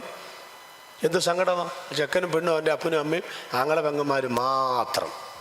എന്നാലും സാരിയുടെ വിലയൊന്നും കുറച്ചിട്ടുണ്ടായിരുന്നില്ല കേട്ടോ. എന്നാലും 9,000 രൂപയൊക്കെ ആയിരുന്നു. അന്നും കുറയ്ക്കാൻ പറ്റൂല. സംഗതി ആൾക്കാരൊന്നും ഇല്ലാത്തതുകൊണ്ട് അത്രയും കൂടെ കാശ് പൊടിച്ചാൽ പോയത് അട്ടെ. അപ്പോൾ അത് ശ്രദ്ധിച്ചു നോക്കിക്ക്. അപ്പോൾ ആ 14-ാം നൂറ്റാണ്ടിൽ ബ്ലാക്ക് ഡെത്ത് വന്നു. 4 കോടി ആളുകളാണ് മരിച്ചത്. അതുപോലെ തന്നെ 15, 16, 17 നൂറ്റാണ്ടുകളിലുള്ള വിപ്ലവങ്ങൾ, എന്തോരം വിപ്ലവങ്ങളൊന്നും നടന്നു. അതിനകത്തോടെയൊക്കെ ആളുകൾ മരണപ്പെട്ടു. ലോകമഹായുദ്ധങ്ങൾ നടന്നില്ലെന്ന് മാത്രമേ ഉള്ളൂ, പക്ഷേ വിപ്ലവങ്ങൾ നടന്നു. അതിലൂടെ ഒത്തിരി ആളുകൾക്ക് മരണപ്പെട്ടു. 18-ാം നൂറ്റാണ്ടിലാണ് പ്ലേഗ് രംഗത്ത് വന്നത്. അൾജീരിയയിലെ ഒറാൻ സിറ്റിയെ തച്ചു തകർത്ത പ്ലേഗ് രംഗത്ത് വന്നു. 19-ാമത്തെ നൂറ്റാണ്ടിൽ 1-ാം ലോക മഹായുദ്ധം അല്ലേ, 1912 ആരംഭിച്ച് 18 അവസാനിച്ച് 11-ാം മാസം 11-ാം തീയതി 11 മണിക്ക് യുദ്ധപരിസമാപ്തിയിൽ ഒപ്പുവെക്കപ്പെട്ട 1-ാം ലോക മഹായുദ്ധം. 19-ാം നൂറ്റാണ്ടിൻ്റെ മധ്യഭാഗത്താണ് 2-ാം ലോക മഹായുദ്ധം. 2 ലോക മഹായുദ്ധം പോരെ, ഇനി വല്ലതും വേണോ? ഈ 3-ാം ലോക മഹായുദ്ധം SK 32 അടിസ്ഥാനത്തിൽ വരാൻ പോകുന്ന സംഭവമാണ്. ഞാൻ അവസാന സമയം വേണ്ടി പറയാം. അപ്പോൾ 20-ാം നൂറ്റാണ്ട് വന്നപ്പോഴേക്കും ജലപ്രളയത്തിൻ്റെ ബഹളമായിരുന്നു.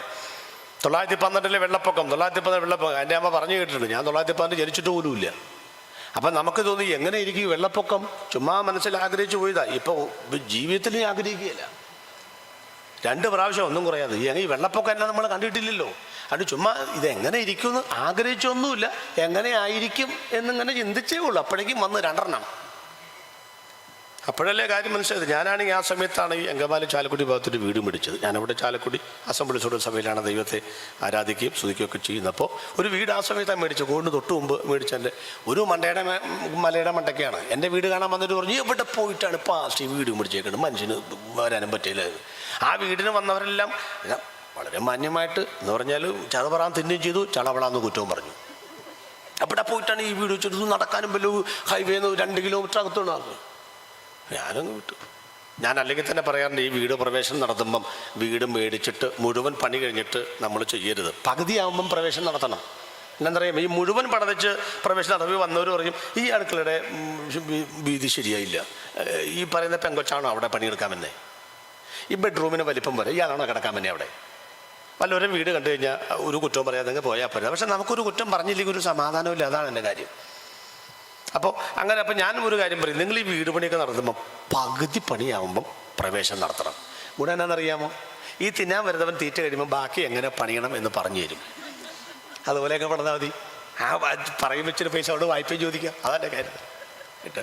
വായ്പയ്ക്ക് പിന്നെ മിണ്ടുകയല്ല, അവിടെ നിന്നോട്ടെ. അപ്പോൾ ആ സമയത്താണ് 1-ാമത്തെ ജലപ്രളയം. കഴിഞ്ഞപ്പോൾ എൻ്റെ ചോദിച്ചു, ഫസ്റ്റ് അവിടെ എങ്ങനെയുണ്ട്? ഞാൻ പറഞ്ഞു കുഴപ്പമില്ല, അത് വിൽക്കണ്ടാട്ടാ. ഈ എൻ്റെ വീട് മണ്ടയ്ക്കാണ്, മലയുടെ മണ്ടയ്ക്കാണ്. അപ്പോൾ അത് വിൽക്കണ്ടാട്ടാ. 10 പേര് എൻ്റെ വീട്ടിലുണ്ടായിരുന്നു. അപ്പോൾ ആ വീട് നല്ല വീടായിട്ട് ആളുകൾക്ക് മാറി. എന്തെല്ലാം കാര്യങ്ങൾ ആളുകൾ ശ്രദ്ധിച്ചു നോക്കി. എനിക്ക് ഏറ്റവും രസമായിട്ട് തന്നെ അറിയാമോ, ഒരപ്പച്ചനോട് പറഞ്ഞു, പാസ്റ്ററിൻ്റെ പ്രസംഗമൊക്കെ ഗംഭീരമാണ് കേട്ടോ. ഞാൻ ഇടയ്ക്കിടയ്ക്കൊക്കെ യൂട്യൂബിലൊക്കെ എൻ്റെ വീട്ടുകാരൊക്കെ, പക്ഷേ ഒരു കാര്യം ഞാൻ പറയാം, പെന്തിക്കോസിലേക്കൊന്നും ഞാൻ വരില്ല.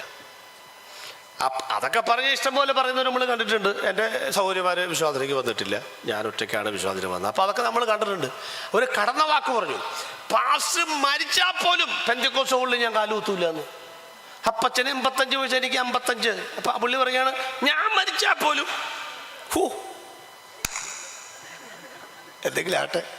ഈ കോവിഡ് സമയത്ത് SNDP ഹാളുകൾ തുറന്നു. പിന്നെ ഞങ്ങളുടെ കുറച്ചിലുള്ള പള്ളി അടക്കം തുറന്നു. പള്ളിക്കകത്തൊക്കെ നമ്മുടെ പാസ്റ്റർമാരുണ്ടായിരുന്നു 2 ദിവസം. കാരണം വഴിയാത്ര ബാംഗ്ലൂർ വന്നതാ, ചാലക്കുടി പാലത്തിൽ പെട്ടുപോയി. അപ്പോൾ അവിടെ പള്ളിയിലാണ് കിടന്നത്. ഞങ്ങൾ ചെരുപ്പും തുണിയൊക്കെ മേടിച്ചുകൊണ്ട് കൊടുത്തു. അങ്ങനെ പല സ്ഥലത്തും ഇങ്ങനെ നടക്കുമ്പം ഒരു ഹോളിൽ ചെന്നു, ഒരു പെന്തക്കോസ് ഹോളിൽ ചെന്നിങ്ങനെ ഞാൻ പറഞ്ഞു, ഈ വെള്ളപ്പൊക്കത്താൽ ഭൂമിയെ നശിപ്പിക്കുകയല്ല, നിങ്ങൾ ഭാരപ്പെടാതിരിക്കുക എന്ന് പറഞ്ഞ് അരി തുണിയൊക്കെ മേടിച്ചത് കഞ്ഞിയൊക്കെ കൊടുത്ത് ഞാൻ ക്ലാസ് എടുത്തുകൊണ്ടിരിക്കുക, ബൈബിൾ ക്ലാസ്. അപ്പോൾ അടുത്ത ഹോളിലേക്ക് ഉള്ളതുകൊണ്ട് ഈ ജലപ്രളയത്താൽ ഭൂമി നശിപ്പിക്കുകയിലും ദൈവം പറഞ്ഞ ഒരു മെസ്സേജ് കൊടുത്തു. എല്ലാം കഴിഞ്ഞു ബാക്കി നമുക്ക് നാളെ പറയാം എന്ന് പറഞ്ഞ് പോകാൻ നേരത്തെ അപ്പച്ചൻ പറഞ്ഞു, എവിടെ പോവാനാ പാസ, ഞങ്ങൾ എവിടെ പോവാനാ, അതിൻ്റെ ബാക്കി ഇവിടെ പറഞ്ഞു പോവാ പാസേ. അപ്പം എനിക്ക് ഒരു പരിചയമുള്ള ശബ്ദം പോലെ, ഷിമയോന് പരിചയമുള്ള ശബ്ദം കണ്ട് ഞാൻ തിരിഞ്ഞു നോക്കിയപ്പോൾ അങ്ങേരാണ്. ആര് പാസ്റ്റർ ചത്താപ്പോലും പെന്തക്കോസ് ഹോളിൽ കയറിയെന്ന് പറഞ്ഞു അപ്പച്ചൻ. ആട് പെന്തക്കോസ് ഹോളിൻ്റെ മൂലയ്ക്ക് അടയിരിക്കുന്നു. നിങ്ങൾക്ക് വല്ലതും മനസ്സിലായോ? പുച്ഛിക്കുന്നതിനെ ചുംബിപ്പിക്കുന്നവനാണ് ദൈവം. എനിക്ക് അത്രേ പറയാനുള്ളൂ. ഈ ഉപദേശി എൻ്റെ വീടിൻ്റെ പടി ചവിട്ടണ്ട എന്ന് പറഞ്ഞു നോക്കിക്കേ, ആ ഉപദേശി വിളിച്ച് പ്രാർത്ഥിക്കുന്ന കാലം നിന്റെ ജീവിതത്തിൽ വരും. പുറംകാല് കൊണ്ട് നീ എന്തിനെയാണോ തട്ടിക്കളയുന്ന, കരങ്ങൾ കൊണ്ട് അതിനെ കെട്ടിപ്പിടിക്കുന്ന കാലം വരും. അധരങ്ങൾ കൊണ്ട് നീ ഇതിനെ പുച്ഛിച്ച് പറഞ്ഞാൽ അതേ അധരങ്ങൾ കൊണ്ട് ആലിംഗനം ചെയ്യുന്ന കാലം വരും. വേദപുസ്തകത്തിന്റെ പേജുകൾ വലിച്ചു കീറി കടലപതിയാൻ കൊടുത്താൽ നിന്റെ പിടയ്ക്കുന്ന നെഞ്ചിനകത്ത് ഈ പുസ്തകം വെച്ച് അന്ധവിശ്വാസം വലിക്കുന്ന കാലം വരുമെന്ന് ഞാൻ പറഞ്ഞാൽ അംഗീകരിക്കുന്നവർ ആ കരമൊന്ന് ചേർത്തടിച്ച് ദൈവത്തിന് സ്തോത്രം ചെയ്യണം. പുച്ഛിക്കുന്നതിനെ ചുംബിപ്പിക്കുന്നവനാണ് ദൈവം. ഒരാള് തമാശയിൽ അങ്ങോട്ട് കുട്ടിച്ചാൽ മതിട്ടാ, ഒരു വണ്ടി ഇറക്കി, എൻ്റെ വീട്ടിലേക്ക് ലംബോർഗിനി വരാനായിട്ട് റോഡില്ല, ലംബോർഗിനി വരാനുള്ള ലംബോർഗിനി എന്ന് പറഞ്ഞപ്പോൾ ഞാൻ ചോദിച്ചു, എടാ ഇത് വണ്ടിയാണ്. അപ്പോൾ ഞാനങ്ങനെ യൂട്യൂബൊക്കെ നോക്കിയിട്ട് ലംബോർഗിനി എന്ന് പറഞ്ഞപ്പോൾ ബ്രൂണൈൽ സുൽത്താൻ്റെ വീട്ടിലാണ് ലംബോർഗിനി ഉള്ളതെന്ന്. 18 മുതൽ 22 വരെ ലംബോർഗിനി പുള്ളിയുടെ വീട്ടുമുറ്റത്ത് കിടപ്പുണ്ട്. പുള്ളിയുടെ ചരിത്രമൊക്കെ പറഞ്ഞു കഴിഞ്ഞാൽ നമുക്ക് ഉറക്കം വരില്ല. പുള്ളി വീട് മുറ്റത്ത് 22 ലംബോർഗിനി. പിന്നെ വീടിൻ്റെ കാലത്താൾ എല്ലാം 22 അല്ല 24 ക്യാരറ്റാണ്. 22-നകത്ത് 19% ചെമ്പിടില്ല. അപ്പോൾ മൊത്തം 24 ക്യാരറ്റാണ്. അതൊക്കെ പോട്ടെ. പിന്നെന്താണ്, വാഷ് ബേസിൻ, ക്ലോസറ്റ് വരെ 24 ക്യാരറ്റ് കൊണ്ട് തനി തങ്കം കൊണ്ട് ആ പണിത് വെച്ചേക്കണേന്ന് പാഷന്മാരെ അമ്മയും പറഞ്ഞു. ഇവരാരും ഞാൻ അന്ന് ഉറങ്ങിയിട്ടില്ല പാഷേ. ഞാനെന്നറിയുമോ, ഞാൻ ഉറങ്ങാത്ത ഞാനിങ്ങനെ സ്വപ്നം ഇതിൻ്റെയൊക്കെ പുറത്ത് കയറിയിരുന്ന് അതൊക്കെ എങ്ങനെ സാധിക്കുന്നെന്ന് ഓർത്തിട്ട് ഞാൻ ഒരു പോള കണ്ണടച്ചിട്ടില്ല. ഇവലും മാന്യമായി ഇവന് പുൽപ്പിറ്റിൻ്റെ കാര്യമൊന്നുമല്ലോ ഈ പറയുന്നേ, ക്ലോസറ്റിൻ്റെ കാര്യമല്ലേ ഈ പറയുന്നത്. അപ്പോൾ ഒരാൾ എനിക്ക് പോകാം എൻ്റെ വീട്ടിലേക്ക് ലംബോർഗിനി ഇപ്പം മേടിക്കണമെന്നുള്ള, പക്ഷേ വഴിയില്ല. എപ്പോഴാണ് ജലപ്രളയം വന്നത്? ജലപ്രളയം വന്നു കഴിഞ്ഞപ്പോൾ ആ ചേച്ചി പോയ വണ്ടി ഞാൻ കണ്ട്, ഒരു ചെമ്പോർഗിനി. ഒരു ചെരുവത്തിനകത്ത് ഇങ്ങനെ തുഴഞ്ഞ് സുഖമായിട്ടങ്ങ് പോയതാണ്. വിമർശനമല്ലാട്ടോ, നമുക്കൊരു തമാശയ്ക്ക് വിട്ടിച്ചാൽ മതി. അവരങ്ങനെ അവിടെ തുഴഞ്ഞിങ്ങനെ പോവുകയാണ്, കണ്ടോ? അപ്പം ലംബോർഗിനി മേടിച്ച ആൾ ഇതിനകത്ത് പോയത് ലംബോർഗിനിക്കകത്ത്. ഇനി ഒരു ചെരുവമ്മേനും മേടിക്കാൻ കാശില്ലാത്തൊരു ചേച്ചി ഞങ്ങളുടെ നാട്ടിലുണ്ടായിരുന്നു. ആ ചേച്ചി പോകുന്ന ഹെലികോപ്റ്ററിനകത്താണ്, അറിയാം. എന്നാന്ന് വെച്ചാൽ സഖാവ് പിണറായി വിജയൻ പറഞ്ഞു ഹെലികോപ്റ്റർ അങ്ങനെ താണു പറക്കും, അപ്പം നിങ്ങൾ പേടിക്കൊന്നും വേണ്ട, അതൊക്കെ നിങ്ങളൊരു സല്യൂട്ടൊക്കെ കൊടുത്താൽ മതി, അവരൊന്ന് ഭംഗിയായിട്ട് കാര്യങ്ങളൊക്കെ ചെയ്തോട്ടെ എന്ന് പറഞ്ഞു. അപ്പോൾ ചേച്ചി നോക്കിയപ്പോൾ നേരം വെളുത്ത് തന്നെ സീൽക്കാരെ ശബ്ദം കേൾപ്പിച്ചുകൊണ്ട് ഹെലികോപ്റ്ററുകൾ താണു പറക്കുന്നു. അപ്പോൾ ടി വിയിൽ കൂടെ സഖാവ് പിണറായി പറഞ്ഞു അഭിനന്ദനം, അവരെ ബിഗ് സല്യൂട്ട് ചെയ്യണം. ചേച്ചിക്ക് ഒരു തോന്നല്, മുറ്റത്തുനിന്ന് സല്യൂട്ട് ചെയ്താൽ പോരാ, വാർക്കക്കെട്ടത്തിൻ്റെ മേളിൽ കയറണമെന്ന്. പടിഞ്ഞാറ് വശത്ത് കോണി എടുത്ത് വെച്ച് സംഗതി നേരെ മേലോട്ട് കയറി ഹെലികോപ്റ്റർ താണു പറന്നപ്പം അങ്ങോട്ട് പോയ ഹെലികോപ്റ്റർ തിരിച്ചു വന്നു. ചേച്ചിനെ കയറ്റുകയാണ്. ചേച്ചി പറഞ്ഞു ഞാൻ വരുന്നില്ല, എനിക്ക് പ്രശ്നമൊന്നുമില്ല. പക്ഷെ ചേച്ചിയും പറഞ്ഞു, അവരും പറഞ്ഞു. ചേച്ചി മലയാളത്തിൽ, അവർ ഹിന്ദിയിൽ, ഒന്നും മനസ്സിലായില്ല. അവളെ പിടിച്ച് അക്കരത്ത് ഇടുന്ന പോലെ സംഗതി കയറ്റി നേരെ നിങ്ങളുടെ നാട്ടിൽ ട്രിവാൻഡ്രത്തേക്കാണ് കൊണ്ടുവന്നത്. ഇല്ല പക്ഷേ ട്രിവാൻഡ്രത്തേക്കാണ് കൊണ്ടുവന്നത്. ആ ചേച്ചിയുടെ ഫോൺ സംഭാഷണമൊക്കെ വൈറലാണ് അല്ലേ? അപ്പം നിങ്ങൾ ഓർത്തോളം കേട്ടോ, എന്താണ് ഈ ലംബോർഗിനി മേടിക്കാൻ കാശുള്ള ചേച്ചി ചെരുവത്തിനകത്ത് കയറിപ്പോയി. ചെരുവം മേടിക്കാൻ കാശില്ലാത്ത ചേച്ചി ഹെലികോപ്റ്ററിനകത്ത് കയറിപ്പോയി. കാലം പോയ പോക്ക് കണ്ടോ എന്ന് പറഞ്ഞാൽ മാളിക മുകളേറിയ മന്നൻ്റെ തോളിൽ മാറാപ്പ് കയറ്റുന്നതും ഭവാൻ. വെള്ളപ്പൊക്കം തിരുവനന്തപുരം, എറണാകുളം. ഈ കഴിഞ്ഞ 2 പ്രാവശ്യം വെള്ളപ്പൊക്കം തിരുവനന്തപുരം മുങ്ങിയില്ല, അതറിയാമോ? എറണാകുളം മുങ്ങിയില്ല. കളമശ്ശേരി വരെ വന്നപ്പോൾ വെള്ളം അവിടെ നിന്നു, ആരോ പറഞ്ഞതുപോലെ. ഇല്ല, പത്തനംതിട്ട ഇടുക്കിയൊക്കെ പറഞ്ഞു ഞങ്ങൾക്ക് ഉരുളപൊട്ടലെ പേടിക്കാനില്ല, വെള്ളപ്പൊക്കം പേടിക്കാനില്ല. ആര് പറഞ്ഞു? ഈ കടൽ തീരത്തുള്ള കടലിൻ്റെ മക്കൾ 12-10 ദിവസം ലോറിക്കകത്ത് അവരെ വള്ളവും കെട്ടിയിട്ട് പത്തനംതിട്ടയ്ക്ക് പോയിട്ടാണ് നിങ്ങളൊക്കെ രക്ഷിച്ചത്. മനസ്സിലായോ? Ranni Ittiyappara bus stand 2 private ബസ്സിൻ്റെ മേളിലാണ് വെള്ളം കയറിയത്. എന്ത് മനസ്സിലായി? ഇതിൻ്റെയൊക്കെ നടുവിൽ ഓർത്തോളം ഒരു സ്ഥലവും സുരക്ഷിതത്വ മേഖലയല്ല. ഒരു സ്ഥലവുമല്ല, തിരുവനന്തപുരമല്ല, ഒരു സ്ഥലവുമല്ല. ഞങ്ങളുടെ കൊച്ചി സമുദ്രനിരപ്പിൽ 2.5 അടി താഴ്ചയാ. അറിയാമോ? കടലാഞ്ഞൊരു തുമ്മിയാൽ കൊച്ചിയില്ല. മെട്രോപൊളിറ്റൻ സിറ്റി എന്ന് പറഞ്ഞിട്ടൊന്നും കാര്യമില്ല. ലോകത്തിൽ ഇവിടെ ആർട്ടിക് അന്റാർട്ടിക് പ്രദേശത്തിലെ മഞ്ഞമലയൊക്കെ ഉരുകിക്കഴിഞ്ഞാൽ നിങ്ങൾക്കറിയാമല്ലോ 8 അടിയാണ് വെള്ളം പൊങ്ങുമെന്ന് പറയുന്നത്, 6 മുതൽ 8 വരെ. അപ്പോൾ വൈപ്പിൻ ദ്വീപ് ഉണ്ടാവില്ല, മുംബൈ ഉണ്ടാവില്ല, ന്യൂയോർക്ക് ഉണ്ടാവില്ല, ലണ്ടൻ ഉണ്ടാവില്ല. ഇവിടെയുള്ള സകല ദ്വീപസമൂഹങ്ങൾ ഇല്ലാതാകുമ്പോഴും പറയട്ടെ, മുങ്ങിപ്പോകാത്ത രാജ്യം ഇവിടെ സ്ഥാപിതമാകും. അതിനുവേണ്ടി ഞങ്ങൾ ഈ പ്രസംഗിച്ചുകൊണ്ട് നടക്കുന്നത്. അതുകൊണ്ട് ഒന്നുകൂടെ ഞങ്ങൾ വ്യക്തമായിട്ട് പറയുകയാണ്, ഒരു സ്ഥലവും സുരക്ഷിതത്വ മേഖലകളാണെന്ന് ആരും വിചാരിക്കരുത്. സുരക്ഷിതത്വം ഉണ്ടോ എന്ന് അവകാശപ്പെടുവാൻ ഏത് മേഖലയുള്ളത്? ബങ്കറുകൾ കണ്ടുപിടിച്ചവരാണ് അമേരിക്കൻ പടയാളികൾ. അതുകൊണ്ടല്ലേ തിക്രിത്തന്റെ അരമനയിൽ നിന്നും രഹസ്യമായി പിടിച്ചെടുത്ത് പരസ്യമായി തൂക്കിക്കൊന്നു സദ്ദാം ഹുസൈനെ. റഷ്യൻ പടയാളികൾ അവർ പറയുന്ന സ്ഥലമാണ് കോക്കസ് എന്ന് പറയുന്ന പാറക്കെട്ടുകൾ. ഇന്ത്യൻ പടയാളികൾ എവിടാ പറയുന്ന കാർഗിൽ മലനിരകൾ. ലോകത്തിന്റെ നമ്പർ 1 ശ്രേണിയിൽപ്പെടുന്ന സാമ്പത്തിക സൈനിക ശക്തിയുള്ള 3 രാജ്യങ്ങൾ, മറ്റു പലതുമുണ്ട്, ചൈന അടക്കം, മറക്കുന്നില്ല, ഇസ്രായേൽ അടക്കം. ഇന്റലിജൻസ് ബ്യൂറോയുടെ അഭിപ്രായത്തിൽ അമേരിക്കയുടെയും ഇസ്രായേലിന്റെയും സൈന്യം സംയുക്തമായി ചേരുമ്പോഴാണ് നമ്പർ 1 സൈന്യമായി മാറുന്നത്. അവിടെയൊക്കെ നിൽക്കട്ടെ. അപ്പൊ ലോകത്ത് നമ്പർ 1 രാജ്യങ്ങളായ അമേരിക്കൻ പടയാളികൾക്ക് മറയാൻ ഇവിടെ ബങ്കറുകളുണ്ട്. റഷ്യൻ പടയാളികൾക്ക് മറയുവാൻ ഇവിടെ കോക്കസ് പാറകളുണ്ട്. ഇന്ത്യൻ പടയാളിക്ക് മറയുവാൻ ഇവിടെ കാർഗിൽ മലനിരകളുണ്ട്. 2.5 കൊല്ലം ഞാനും നിങ്ങളും മറഞ്ഞത് ബങ്കറുകളിലല്ല, കോക്കസ് പാറകളിലല്ല, ഇവിടത്തെ കാർഗിൽ മലനിരകളിലുമല്ല. കുഞ്ഞാടിന്റെ രക്തം എന്റെ വീടിനും എന്റെ പ്രാണനും തുണയായി നിന്നതുകൊണ്ട് മാത്രമാണെന്ന് വിശ്വസിക്കുന്നവർക്കായി ഇന്ന് രാത്രി ഞാൻ ദൈവത്തിന് സ്തോത്രം ചെയ്യുകയാണ്. ദേശത്തോട് ഞങ്ങൾ പറയുകയാണ്, വരാൻ പോകുന്ന വൻ വിപത്ത് രക്ഷപ്പെടുവോ, ശരണത്തിനായി ഓടി വരുവോ, ഒരു പിളർക്കപ്പെട്ട പാറയെ ഞങ്ങൾ ചൂണ്ടിക്കാണിക്കുന്നു. വിശ്വസിക്കുന്നവർക്ക് ആശ്രയിക്കേണ്ടതിനും പരസ്യമായി ക്രൂശിൽ നിർത്തിയിരിക്കുന്ന യേശുവിലേക്ക് വരിക, അവൻ നിങ്ങളെ സഹായിക്കുവാൻ ശക്തനാണ്. മൂന്നാമത്തെ ഭാഗത്തേക്ക് വരാം. അതുകൊണ്ട് ചരിത്രം നൽകിയ മുന്നറിയിപ്പുകൾ ഓരോ നൂറ്റാണ്ടിലും ഓരോന്നുണ്ടായിക്കൊണ്ടിരിക്കും മക്കളെ. അങ്ങനെയാണെങ്കിൽ ഈ നൂറ്റാണ്ടിൽ ഉണ്ടായതാണല്ലോ കോവിഡ്. ഇനിയും എന്താ ഉണ്ടാകാൻ പോകുന്നേ? ലോകത്തിൻ്റെ ഏറ്റവും വലിയ സംഭവമായ മറ്റൊരു ചരിത്രം ഉണ്ടാകാൻ സാധ്യതയുണ്ട്. അങ്ങോട്ടേക്ക് പിന്നെ കിടക്കാം. അപ്പൊ ഒന്നാമത്തെ മുന്നറിയിപ്പ് എന്താണ്? ഇതുപോലെയുള്ള മഹാസംഭവങ്ങൾ ഉണ്ടാകുന്ന ഒന്നാമത്തെ മുന്നറിയിപ്പ് മെഡിക്കൽ സയൻസ് വിട്ടുകളഞ്ഞു, നമ്മൾ അവഗണിച്ചു. 2 ചരിത്രം, നൂറ്റാണ്ടുകളുടെ ചരിത്രം നമ്മൾ വിട്ടുകളഞ്ഞു. മൂന്നാമത്തേത് ഇതിഹാസ പുരുഷന്മാർ, ദാർശനികന്മാർ എന്ന് ലോകം പറയുന്ന കുറേ ആളുകളുണ്ട്. ഒത്തിരി പേരുടെ പേരൊക്കെ മനസ്സിൽ വരുന്നുണ്ടെങ്കിലും എല്ലാവരെയും അവതരിപ്പിക്കാൻ സമയമില്ല. കഴിഞ്ഞ കോവിഡ് സമയത്തൊക്കെ മനസ്സിലേക്ക് വന്ന 1-2 പേരെ പറയാം. ഒന്ന് നീൽ ഗ്രാൻഡാണ്. നീൽ ഗ്രാൻഡ് എന്ന് പറഞ്ഞാൽ 1835 ഇംഗ്ലണ്ടിൽ ജീവിച്ചിരുന്ന ഒരാൾ. അദ്ദേഹം എഴുതിയ ഒരു നാടകം വാട്സാപ്പിൽ കൂടെയൊക്കെ നമ്മളെല്ലാവരും കണ്ട കാര്യമായതുകൊണ്ട് നാട്ടുകാരെന്ന് ബോധ്യപ്പെടുത്തുകയാണ് ഞങ്ങൾ. നീൽ ഗ്രാൻഡിൻ്റെ നാടകത്തിൻ്റെ പേരാണ് ദി ലാസ്റ്റ് വാർ, ലോകത്തിൻ്റെ അവസാനത്തെ യുദ്ധം. അതിൻ്റെ നാടകത്തിൻ്റെ ഇതിവൃത്തം ഒന്ന് പറയാം. അത് പറയുമ്പോഴേ മനസ്സിലാക്കാൻ പറ്റത്തുള്ളൂ. ആ നാടകത്തിൻ്റെ ഇതിവൃത്തം എന്നറിയാമോ? ലോകത്തിൽ ഒരു വൈറസ് ബാധിക്കുകയാണ്. ആ വൈറസ് ബാധിച്ചിട്ട് മനുഷ്യരെല്ലാവരും മരിച്ചു. മരിക്കാത്ത ആരാണ്? മൃഗങ്ങൾ മാത്രം മരിച്ചിട്ടില്ല. അങ്ങനെ ചത്തുപോകാത്ത മൃഗങ്ങളെല്ലാം കൂടെ ഒരുമിച്ച് കൂടിയിരുന്ന് ഒരു സമ്മേളനം നടത്തി. ആ സമ്മേളനത്തിൻ്റെ അധ്യക്ഷൻ വൈറസാണ് അധ്യക്ഷൻ. മറ്റു പുള്ളികളൊക്കെ ഉണ്ട്. അപ്പോൾ പറഞ്ഞു, ഈ മനുഷ്യരൊക്കെ ഇങ്ങനെ കൂട്ടമായിട്ട് ചത്തൊടുങ്ങിയതിൽ നിങ്ങൾക്ക് വല്ല ഖേദമുണ്ടോ എന്ന് ചോദിച്ചു. അന്നേരം ഇവർ ഓരോരുത്തരും ഓരോ അഭിപ്രായം പറയുകയാണ് മനുഷ്യനെ നമ്മളെക്കുറിച്ച്. അത് നിങ്ങൾ എന്തെങ്കിലും കേട്ടോ, ഈ വീട്ടിലെ പട്ടിയും പൂച്ചയും ലവ് ബേഡ്സും ഒക്കെ വളർത്തുന്നവരുടെ ശ്രദ്ധയ്ക്ക് കുഴപ്പമൊന്നുമില്ല, പക്ഷേ ഇതോടെ കേട്ടേച്ച് വേണം വളർത്താൻ.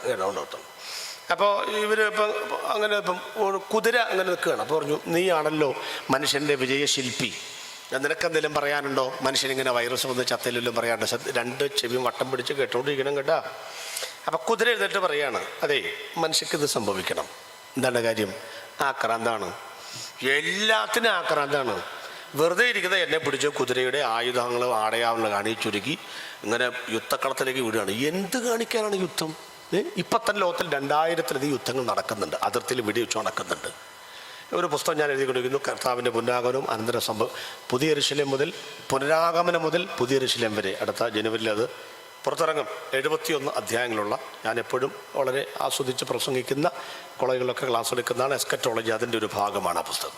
അപ്പോൾ അതിന് ഞാൻ കൊടുത്തിട്ടുണ്ട് 1467 പരം യുദ്ധങ്ങൾ ലോകത്ത് നടന്നിട്ടുണ്ട്. 371 കോടി ആളുകൾ മരിച്ചിട്ടുണ്ട് ഇതുവരെ. എന്ത് നേടി ഇവിടെ? ഒന്നാം ലോകമഹായുദ്ധം എന്ത് നേടി ഇവിടെ? ആർക്കായി മാന്ത്യപ്പുറക്കിൽ? അവിടുത്തെ പാകിസ്ഥാൻകാർ കാർഗിൽ ഒന്നെ മാന്ത്, എന്നത്തിന് മാന്തുന്ന? അവരുടെ നാട്ടിൽ ഗോതമ്പ് വിളയിക്കാത്ത ഇഷ്ടംപോലെ സ്ഥലം കിടപ്പുണ്ട്, അവിടെ പണിയെടുക്കാൻ നേരം ഇവിടെ വന്നിരുന്ന് മാന്തുക. കാർഗിലും കണ്ട മാന്തി അവിടെ കണ്ട ഒരു സ്വർണ്ണക്കല്ലിരിക്കുന്നു, ആ സ്ഥലം കണ്ടിട്ടുണ്ടോ? 20,000 ഉയരത്തിൽ നിന്നാണ് ഇസ്രായേലിലെ പോർവിമാനങ്ങൾ വന്നിട്ട് അന്ന് നമ്മൾ തോപ്പിച്ചത്. അപ്പം ചുമ്മാ മാന്തുക. അപ്പം നമുക്ക് തോന്നി അവന് മാന്തേണ്ട കാര്യമില്ലല്ലോ. ശരിയാ, നിങ്ങൾക്ക് മാന്തേണ്ട കാര്യമില്ല, അടുത്തിരിക്കുന്നതിൻ്റെ പറമ്പ് മാന്തേണ്ട വല്ല കാര്യമുണ്ടോ? അവനവിടെ കാർഗിൽ മാന്തുന്നു, നമ്മളിവിടെ പന്നി മാന്തുന്ന പോലെ പറമ്പ് മാന്തുന്നു, രണ്ടും ശരിയാ മാന്തൽ. അപ്പം അതിർത്തികൾ വെട്ടിപ്പിടിച്ചെടുക്കാനുള്ള ആഗ്രഹം. എന്നോത്തിനാണ് ഈ അതിർത്തികൾ വെട്ടിപ്പിടിച്ചെടുക്കുന്നത്? എന്ത് കാര്യത്തിലാണ് പ്രിയപ്പെട്ടവർ? കുതിര പറഞ്ഞു ആവശ്യമില്ലാതെ രക്തപ്പുഴ ഒഴുക്കിയ ഇവന്. നിങ്ങളുടെ പദപ്രയോഗം പോലും ഇല്ലേ, കുതിരയുടെ കടിവാളോളം എന്താ? അപ്പോൾ അത്ര രക്തപ്പുഴ ഒഴുക്കി നിനക്കിത് വരണം, ആവശ്യമില്ലാതെ മറ്റുള്ളവൻ്റെ വസ്തു വെട്ടിപ്പിടിക്കാൻ രാജ്യം വിട്ട് നിനക്കിത് വരണം. കുതിരയുടെ കമൻറ്റ് നമുക്കൊന്നും തോന്നുകയില്ല, കാരണം കുതിര വീട്ടിലില്ലല്ലോ. സിംഹത്തിൻ്റെ കമൻറ്റ്, എല്ലാവരും എന്നെക്കുറിച്ച് പറയാൻ ദുഷ്ടനാണെന്നാണ് പറഞ്ഞത്. ഞാൻ ദുഷ്ടമൃഗം, പക്ഷെ ഞാനത്ര ദുഷ്ടമൊന്നുമല്ല, എന്നേക്കാൾ ദുഷ്ടൻ മനുഷ്യനാണ്. എന്താ കാര്യം? ഞാൻ വിശക്കുമ്പോഴേ ആഹാരം ഇരതേടാറുള്ളൂ, ശ്രദ്ധിച്ചിട്ടില്ലേ? ഞാനിങ്ങനെ വിശന്നിരിക്കുമ്പം ഒരു പാവം പിടിച്ച മാൻകുട്ടി പോകുന്നു, പറക്കും, തലികണക്കെ പറന്ന് വീഴുന്നു, കോമ്പലിൽ കുത്തിയിറക്കുന്നു, ആന കരിമ്പക്കാട്ട് കയറുന്നതുപോലെ ആന പിടിച്ച് കടിച്ച് കുടഞ്ഞെടുത്ത് ഇങ്ങനെ ഞാൻ തിന്നുന്നു. ബാക്കിയുള്ളത് ഞാനിവിടെ വെച്ചേച്ച് പോകുന്നു. ആ, നിങ്ങളങ്ങനെയാണോ? മനുഷ്യൻ അങ്ങനെയാണോ? നമ്മൾ ബാക്കിയുള്ളത് ഫ്രിഡ്ജിലേക്ക് എടുത്തു വെക്കുന്നു. സന്ധ്യയായി ഉഷസ്സുമായി 7-ാം ദിവസമായിട്ട് ബൈബിളിലുള്ളൂ. ഫ്രിഡ്ജ് വന്നതിന് ശേഷം 8-ാം ദിവസം, 2-ാം വാരം, 50-ാം ദിവസമൊക്കെ ഓടുന്ന സാധനങ്ങളുണ്ട്. എന്താ? ചില വീട്ടിലെ ഫ്രിഡ്ജ് തുറന്നാൽ വെളിപ്പാട് 19 തുറക്കുന്നില്ല, അഗാധ കോപത്തിൽ നിന്ന് പുക പൊങ്ങി എന്ന് പറഞ്ഞല്ല, കറിവേപ്പില അടക്കമിട്ട് കയറ്റി വെച്ചു. എന്തിനാണെന്ന് ആർക്കറിയാം? എനിക്കറിയാൻ മേല. കറിവേപ്പിലൊക്കെ കയറ്റി വെച്ചിരിക്കുന്നത്. ഇനി ഈ കയറ്റി വെക്കുന്നല്ല ഇവരാട്ടോ, ഈ ഭാഗത്തുള്ളത്. ഇവരാരും തിന്നത്തൂല, അതാണ് വേറെ രസം. ഇവരുണ്ടാക്കുന്നതിന് മുമ്പേ തിന്നും. നമ്മൾ ഉണ്ടാക്കി കഴിഞ്ഞാൽ കുറേ ദിവസം കഴിഞ്ഞ് നമ്മൾ തിന്നും. അതാണ് രണ്ടും തമ്മിലുള്ള വ്യത്യാസം എന്നാണ് എനിക്ക് തോന്നിയിട്ടുള്ളത്. അപ്പം ഇത് നോക്കി, സിംഹം പറയാണ്, ഞങ്ങളൊരു കൂട്ടത്തിൽ 50 മാൻകുട്ടി നിൽക്കുന്നു, ഒരൊറ്റ മാൻകുട്ടി ലക്ഷമാക്കുള്ളൂ, അല്ലാണ്ട് ഞങ്ങൾ എല്ലാത്തിനും പിടിക്കത്തില്ല. ഇനി ഞങ്ങൾ ചാടി ചെല്ലുമ്പോൾ ആ മാൻകുട്ടി ഓടിയാൽ മാത്രമേ അതിൻ്റെ പുറകെ ഓടത്തുള്ളൂ, അല്ല അതിനിട്ടച്ച് വേറെ ഓടത്തില്ല. നമ്മളങ്ങനെയാണോ? അല്ല. കുടുംബജീവിതം പോലും തകർത്തരിപ്പണമായ ലോകമാണിത്. ചിന്തിച്ചു നോക്കിക്കേ. 15 കൊല്ലം കഴിയുമ്പോൾ ഡിവോഴ്സ് വർദ്ധിക്കുകയാണ് ഇവിടെ. നാളെ കോടതി ചോദിച്ചു, മോളെ എന്തോ മക്കളുണ്ടോ? ഒരു മോളുണ്ട്. എത്രാം ക്ലാസ്സിൽ? 10-ാം ക്ലാസ്സിൽ. എൻ്റെ പൊന്നു മോളെ, 10-ാം ക്ലാസ്സിൽ പഠിക്കുന്ന കൊച്ചില്ലേ നിനക്ക്? ഉണ്ട്. തയ്യലറിയാമോ? അറിയാം. ഷർട്ടിൻ്റെ ഒരു ഭാഗം കീറിയാൽ അത് നിനക്ക് ഒക്കെ അറിയാമെങ്കിൽ സൂചി നൂലും വെച്ച് അത് സ്റ്റിച്ച് ചെയ്ത് കോർത്ത് അങ്ങോട്ട് ശരിയാക്കി ഇട്ട് നടന്നുകൂടെ? കുടുംബങ്ങൾ അങ്ങോട്ട് പോകണമെങ്കിൽ പോട്ടെ എന്ന് കരുതി കോടതി പറയാണ്. അപ്പോൾ ഈ കൊച്ചു പറയാണ്, ഇടാം സാർ, പക്ഷേ ഷർട്ടിൻ്റെ എല്ലാ ഭാഗവും കീറലാണെങ്കിൽ എല്ലാ ഭാഗവും തുന്നുന്നതിനേക്കാൾ നല്ലത് വേറെ ഷർട്ട് മേടിക്കല്ലേ നല്ലത്, എന്നാൽ ഡിവോഴ്സ് ചെയ്തോളാൻ. ഉണ്ടോ? മനുഷ്യൻ പോയ പോക്ക്. സിംഹം പറയണം, ഇവൻ്റെ കാര്യം അങ്ങനെയാണ്, എനിക്കതാണോ? ശരിയല്ലേ? എൻ്റെ വിശപ്പ് തീർന്നാൽ പിന്നെ ഞാൻ ഒരു മുയൽ ഞാനും പിന്നെ ഉപദ്രവിക്കുകയല്ല, ഞാൻ നോക്കി നിൽക്കുകയുള്ളൂ. അവർക്ക് പോലും അറിയാം എൻ്റെ വിശപ്പ് മാറിയെന്നറിയാം. നമ്മളങ്ങനെയാണോ? നമ്മൾ മേശപ്പുറത്ത് ഭക്ഷണം കഴിച്ച് ഏമ്പൊക്കം വിട്ടച്ചും കൈ കഴുകി വന്നിരുന്നച്ചും 2 ഓറഞ്ച്, 4 ഞാലിപ്പൂവും പഴം, 50 ഗ്രാം കശുവണ്ടി പരിപ്പ്, ഒരു ഗൾഫിൽ നിന്ന് വന്ന പിള്ളേർ 1/2 പാക്കറ്റ് പിന്നെ എന്തുട്ടാ ഈന്തപ്പഴം, അതെല്ലാം കൂടെ 450 ഗ്രാം തിന്നും. ചെക്ക രാത്രി കിടക്കാൻ നേരത്തെ കണ്ടിട്ടില്ലേ? 1 ഗ്ലാസ് പാല്. എന്ത് പാല്? പുട്ടുകുറ്റിയുടെ വലിപ്പമുള്ള ഗ്ലാസ്സാ. അതിനകത്തോട്ട് ഹോർലിക്സും ബോൺവിറ്റൊക്കെ ഇട്ടിച്ചും എന്നാ തീറ്റിയ. നമ്മുടെ ഇടയിൽ ആർച്ച് ബിഷപ്പുമാർ കൂടിക്കൊണ്ടിരിക്കുക. ആർച്ച് ബിഷപ്പ് പെരുവയറന്മാരതൊക്കെ വരും പറയുകയും ചെയ്ത് നമ്മൾ കണ്ടിട്ടില്ലേ? അപ്പോൾ സിംഹം പറഞ്ഞു, ഞാൻ പാവമാണ്, പക്ഷെ നിങ്ങളുടെ ഓട്ടത്തിൽ വലിയ ഭയങ്കരനാണ്. നോക്കിക്ക് സിംഹത്തിൻ്റെ കമൻറ്റ്. കുരങ്ങൻ പറയുകയാണ്, കുറേ നാളായി ഇവന്മാർ എന്നെ കളിയാക്കണം. ഇതൊന്ന് ഞങ്ങളുടെ കുടുംബത്തിൽപ്പെട്ടവരായി വരുന്നു. നിനക്കിത് വരണോടാ? നീ ഡാർവിൻ്റെ സിദ്ധാന്തമൊക്കെ പഠിച്ചു വെച്ചിട്ട് ഞങ്ങളുടെ കുടുംബത്തിൽ കയറി എൻ്റെ കുടുംബക്കാരാണ് നീ എന്ന് പറയുന്നത് നിനക്ക് എന്ത് ക്വാളിറ്റി ഉള്ളത്? സത്യമല്ലേ ഒരാൾക്ക് ചിന്തിച്ചാൽ? അവർക്കെന്ത്, നമുക്ക് വലിയ യൂണിറ്റി പോലും ഉണ്ട്, പിന്നെ വേണ്ട ക്വാളിറ്റി പറയാം. വടക്കേന്ത്യയിൽ ഒരു കുരങ്ങൻ്റെ കുഞ്ഞിനെ പട്ടി കടിച്ചു വന്നു. നിങ്ങൾ കണ്ടില്ലേ പത്രത്തിൽ? ആ വനത്തിലെ കുരങ്ങന്മാരെല്ലാം കൂടെ ഇറങ്ങിച്ച് ആ ഗ്രാമത്തിലെ കംപ്ലീറ്റ് പട്ടി കുഞ്ഞുങ്ങൾ എടുത്തുകൊണ്ട് മരത്തിൻ്റെ മേളിൽ കയറുക, താഴെ ഇട്ടിട്ട് കൊല്ലുക. നിങ്ങൾ പത്രത്തിൽ കണ്ടില്ലേ? കുരങ്ങൻ്റെ യൂണിറ്റ് പോലും നമുക്കുണ്ടോ? പക്ഷേ ഇല്ലെന്നേ. എവിടെ ഉണ്ടെന്ന്? ഇപ്പൊ ഇവിടെ യോഗ ഇവിടെ അടുത്ത വേറെ സഭയൊന്നും ഇല്ലാത്തതുകൊണ്ടാണോ? അല്ല. ആര് നടന്ന യോഗ? ബേദേൽ ഏജി. എന്നാ പിന്നെ പോണല്ല. എന്താ കാര്യം? അത് ബേദേൽ ഏജിയാ. പിശാചിന്റെ ഗുണം പോലും നമുക്കില്ലെന്ന് ഞാൻ ചിന്തിക്കാറുണ്ട്. പിശാചിന്റെ ഗുണം പോലും. 6000 ഭൂതം വന്നിച്ചു പറഞ്ഞു ഞങ്ങളെല്ലാവരെയും ആ പന്നിക്കൂട്ടത്തിലേക്ക് അയക്കണം. ഇവിടെ അഭിപ്രായ വ്യത്യാസമുണ്ട്. ഞങ്ങൾ 2000 കോലാട്ടുകൊറ്റൻ, 2000 പന്നി, അങ്ങനെ പറഞ്ഞു. ചാകുകയാണെങ്കിൽ ഒരുമിച്ച്, നിൽക്കുകയാണെങ്കിൽ ഒരുമിച്ച്. എന്ത് സന്തോഷമാണ്. നമ്മൾ ഏജിക്കാർ യോഗം നടത്തിയ ഏജിക്കാർ മാത്രം വരും. IPC നടത്ത IPC. അതിന് അവരെങ്ങാനും വന്ന് ഒരു കാലത്ത് 10 ആൾ കൂടി പോയാൽ ആ യോഗം വിജയിച്ചു പോയാലോ? കർത്താവിൻ്റെ അവരോട് നമ്മൾ നോക്കി പാർത്തിരിക്കുക. നമുക്കെല്ലാവരും ഒരുപോലെ. മറക്കണ്ട ഇതൊക്കെ കേട്ടോ. തമാശ രൂപത്തിൽ പറഞ്ഞില്ലേ, നമ്മൾ മനസ്സിലത് കൊള്ളണം. എൻ്റെ ഈ കുരങ്ങൻ പറയാ, ഞങ്ങളുടെ കുടുംബത്തിൽ കയറാനുള്ളൊരു യോഗ്യത മനുഷ്യന് ഇല്ലെന്ന്. നാം കിട്ടു പോയില്ലേ. അടുത്ത പുള്ളി ഏതാ? പക്ഷികൾ, ലവ് ബേഡ്സ് വളർത്തുന്നവരോട് പക്ഷികൾ പറയുകയാണ്, ഇവൻ എന്നെ പിടിച്ച് കൂട്ടിനകത്തോട്ട് ലവ് ബേഡ്സ് എന്നും പറഞ്ഞു. എന്താണ് ഇവൻ മഹേന്ദ്രയുടെ വണ്ടിയിലും കയറി, ഇവൻ ഇന്നോവയ്ക്കകത്ത് കയറി. ഇന്ന് ട്രിവാൻഡ്രം, നാളെ കാസർഗോഡ്. കാസർഗോഡും ട്രിവാൻഡ്രത്തും 10 പൈസ ഡീസൽ അടിക്കാതെ പറന്നുകൊണ്ടത് എന്നെ പിടിച്ച് ലവ് ബേഡ്സ് എന്ന പേര് വിട്ട് എന്നെ കൂട്ടിനകത്ത് എന്നെ ലവ്, നിനക്കിത് വരണോടാ. നമ്മുടെ വീട്ടിലെ ചെറിയ പക്ഷികൾ പറയുന്ന കാര്യമാണ് കേട്ടോ. ഓർത്തോളം, ഇതൊക്കെ വീട്ടിലുണ്ടെങ്കിൽ തുറന്നു വിട്. കാശ് കൊടുത്ത് മേടിച്ചു അതുങ്ങൾ കിടന്ന് കരുത്. നമ്മൾ വലിയ കാര്യമില്ല, കൂടെ കടിച്ചു ഇങ്ങനെ പിടിച്ചിട്ട് ഒരു ചെറിയ മൊന്ത പുറത്തൊരു സാധനം വെച്ച് അതിനകത്ത് കാഷ്ടിച്ച് അത് കണ്ടുകൊണ്ടിരിക്കുക. പക്ഷീണാം ബലമാകാശം മുത്സ്യാന മുതകമ്പലം ദുർബലസ്യ ബലം രാജ ബാലനാം രോദനം ബലം. പക്ഷികൾക്ക് ആകാശമുണ്ടെങ്കിലേ ബലമുള്ളൂ. മത്സ്യങ്ങൾക്ക് വെള്ളമുള്ളതിക്കിലേ ബലമുള്ളൂ. കുട്ടികൾക്ക് കരച്ചിലാണ് ബലം. അവശരായ ജനങ്ങൾക്ക് രാജാക്കന്മാരാണ് ബലം. അപ്പം അങ്ങനെ പറഞ്ഞു വരുമ്പം പിന്നെ ആരാ പറഞ്ഞത്? പിന്നെ പറഞ്ഞു പട്ടി. ആ പട്ടി അടച്ച മര്യാദ കാണിച്ചത്. പട്ടി പറഞ്ഞു യജമാനെ മിസ് ചെയ്യുന്നു. എന്തോന്ന്? യജമാനൻ ആരില്ല മിസ് ചെയ്യുന്നു. അതിപ്പം മലയാളിക്ക് പറഞ്ഞാൽ മനസ്സിലാവില്ല. അത് UK അമേരിക്കയിലോ സ്കോട്ട്ലൻഡിലൊക്കെ പോകണം. കാരണം അവരാണ് ഈ പട്ടിനെയും കൊണ്ട് നടക്കുന്നു. പട്ടിക്ക് സ്വത്ത് എഴുതി വെക്കുന്നൊക്കെ അവരാ. കൃപയാൽ കുറച്ച് സ്ഥലത്തൊക്കെ ഞാനും പോയിട്ടുണ്ട്. അപ്പോൾ രാവിലെ ഈ സായിപ്പുകാർ ഒരു കൂടും പിടിച്ചുകൊണ്ട് നടക്കുന്നത്. എന്നാന്നറിയുമോ? പട്ടി അപ്പിയിട്ടാൽ അത് ഇതിനകത്ത് ഇട്ടുകൊണ്ട് അതും പിടിച്ചുകൊണ്ട് നടക്കുന്നത്. കാരണം പ്ലാസ്റ്റിക് ഇടുന്ന സ്ഥലം വന്നാലേ പ്ലാസ്റ്റിക് ഇടാൻ പറ്റുള്ളൂ. പക്ഷേ ഈ ഇതുപോലെയുള്ള വേസ്റ്റ് ഇടാവുന്നൊരു ബോക്സ് വരുന്നത് വരെ ഇത് ചോന്നുകൊണ്ട് നടക്കണമെന്ന്. അപ്പോൾ അവർക്ക് ആ പട്ടിയുള്ള സ്നേഹം കണ്ടോ? പട്ടിയുടെ പേരിലാണ് സ്വത്ത് എഴുതി വെക്കുന്നത്. അല്ല, അവിടുത്തെ പിള്ളേർ പ്രാർത്ഥിക്കുക, കർത്താവെ അടുത്ത ജന്മത്തിൽ കിറ്റി മദാമിയുടെ പട്ടിയാകാൻ എന്നെ സഹായിക്കണം. അങ്ങനെ പ്രാർത്ഥിച്ചു, തമാശയ്ക്ക് പ്രാർത്ഥിക്കണം. നമ്മുടെ ബഹുമാനപ്പെട്ട മുൻ രാഷ്ട്രപതി KR നാരായണൻ സാറ് പറഞ്ഞില്ലേ, കൂട്ടുകാരൻ്റെ വീട്ടിലെ കുട്ടൻ്റെ വീട്ടിലെ പട്ടി. മറന്നിട്ടുണ്ടോ നിങ്ങൾ? അപ്പോൾ പട്ടിയാണ് നമുക്കൊരല്പം അനുകൂലമായ നിലപാടെടുത്തത് കേട്ടോ. ഇനി അടുത്ത കാര്യം എന്താണ്? പാമ്പ് പറയാണ്, ഇവൻ ദൈവശാസ്ത്രപരമായി പറഞ്ഞാൽ ഇവൻ സ്റ്റുപ്പിഡ് സ്പേഷ്യസ് ആണ്. കാരണം ഇവൻ വിട്ടിവർഗമാണ് മനുഷ്യൻ. കാരണം ഏതും തോട്ടം കൊടുത്തു, അവനതിനെ മാലിന്യം കൊണ്ട് നിറച്ചു. എന്നാ കൊടുത്താലും മാലിന്യമാണ് അവൻ്റെ മെയിൻ പ്രശ്നം. ഇവനത് വരണം. ഞാൻ ആ തോട്ടത്തിൽ ഉണ്ടായിരുന്നു. ഇവനോട് പറഞ്ഞല്ലേ തിന്നരുതെന്ന്. ഞാൻ ചെന്ന് പറഞ്ഞപ്പം ഞാനെന്ത് പറഞ്ഞു? ഞാൻ എന്താ കള്ളോ പറഞ്ഞത്? ഞാനും വല്ല കള്ളം പറഞ്ഞു? നിങ്ങൾ തിന്നാൽ ആരെ പോലെയാകും പറ. ഞാൻ എന്നെ നുണ പറഞ്ഞ എന്നാ? ദൈവത്തെ പോലെ ആകുന്നല്ലേ ഞാൻ പറഞ്ഞോളൂ. അതെ, എത്ര ദൈവമുണ്ട് ലോകത്തിൽ? 2 ദൈവം. ഒന്ന് സർവശക്ത ദൈവം, മറ്റേ ഈ പുള്ളി ദൈവമല്ലേ ഈ ലോകത്തിൻ്റെ. അപ്പൊ പിശാചിന്റെ പേരെന്താ? അവൻ അങ്ങനെ പറഞ്ഞോളൂ. ഞാൻ വേറൊന്നും പറഞ്ഞില്ല. നിങ്ങൾ തിന്നാൽ ദൈവത്തെ എന്നെ പോലെ ആകുന്ന ഞാൻ പറഞ്ഞു. ആയില്ലേ? നിങ്ങൾ തിന്നാൽ സർവേ അങ്ങനെ പറഞ്ഞു. നിങ്ങൾ സർവേ ഡോക്ടറൊക്കെ അവിടെ ഇരിക്കുന്നു. അതിൽ കറക്ഷൻ ഉണ്ടെങ്കിൽ സാറ് പിന്നെ സഭയിൽ ഒന്നൊക്കെ ചെയ്തോളൂ. നിങ്ങൾ തിന്നാൽ സർവേത്തനായി ദൈവത്തെ പോലെ ആകുന്നു. ആ ദൈവത്തെ പോലെ ആകുന്നു ഞാൻ പറഞ്ഞോ? പറഞ്ഞില്ല. ദൈവത്തെ പോലെയാകും. ഞാൻ ദൈവമല്ലേ ഈ ലോകത്തിൻ്റെ? അതുപോലെ ആയില്ലേ? ഞാൻ ആരും ചതിച്ചേ? അത് നിങ്ങളാണ്. അതാണ് സർപ്പ ഉപായത്താൽ. ഇതൊക്കെ മനസ്സിലാക്കാൻ കഴിവ് വേണം. അതിന് കഴിവുണ്ടാവുമോ? ബൈബിൾ ക്ലാസ് വെച്ച ആൾ വരുമോ? ആര് വരാൻ? ഞാനൊക്കെ സാത്താനും പ്രവർത്തന പദ്ധതിയും ഏസത്താൻ്റെ പുസ്തകം വായിച്ചിരിക്കും ഒരു ക്ലാസ് എടുത്തേ കൊള്ളാം. എൻ്റെ സഭയിൽ 49 സ്ഥാനപ്പെട്ടവരുണ്ട്. 2 പേര് വെറുതെ വരും. അപ്പം 51 പേരായി. ആദ്യത്തെ ക്ലാസ്സിന് 51 പേര്. സാത്താൻ്റെ തന്ത്രങ്ങൾ പറഞ്ഞു കൊടുക്കുമ്പോഴേക്കും 20-25 പേരായി. അവസാനം സാത്താൻ്റെ ശവസംസ്കാരം എന്ന് പറഞ്ഞ ക്ലാസ് ഉണ്ട്. അതിൽ 2 പേരുണ്ടായിരുന്നു, ഞാനും സാത്താനും, വേറെ ആരുമില്ല. ബൈബിൾ ക്ലാസ് വെച്ച് ആർക്കും വരാനില്ല, ആർക്കും താല്പര്യമില്ല, പഠിക്കാൻ താല്പര്യമില്ല.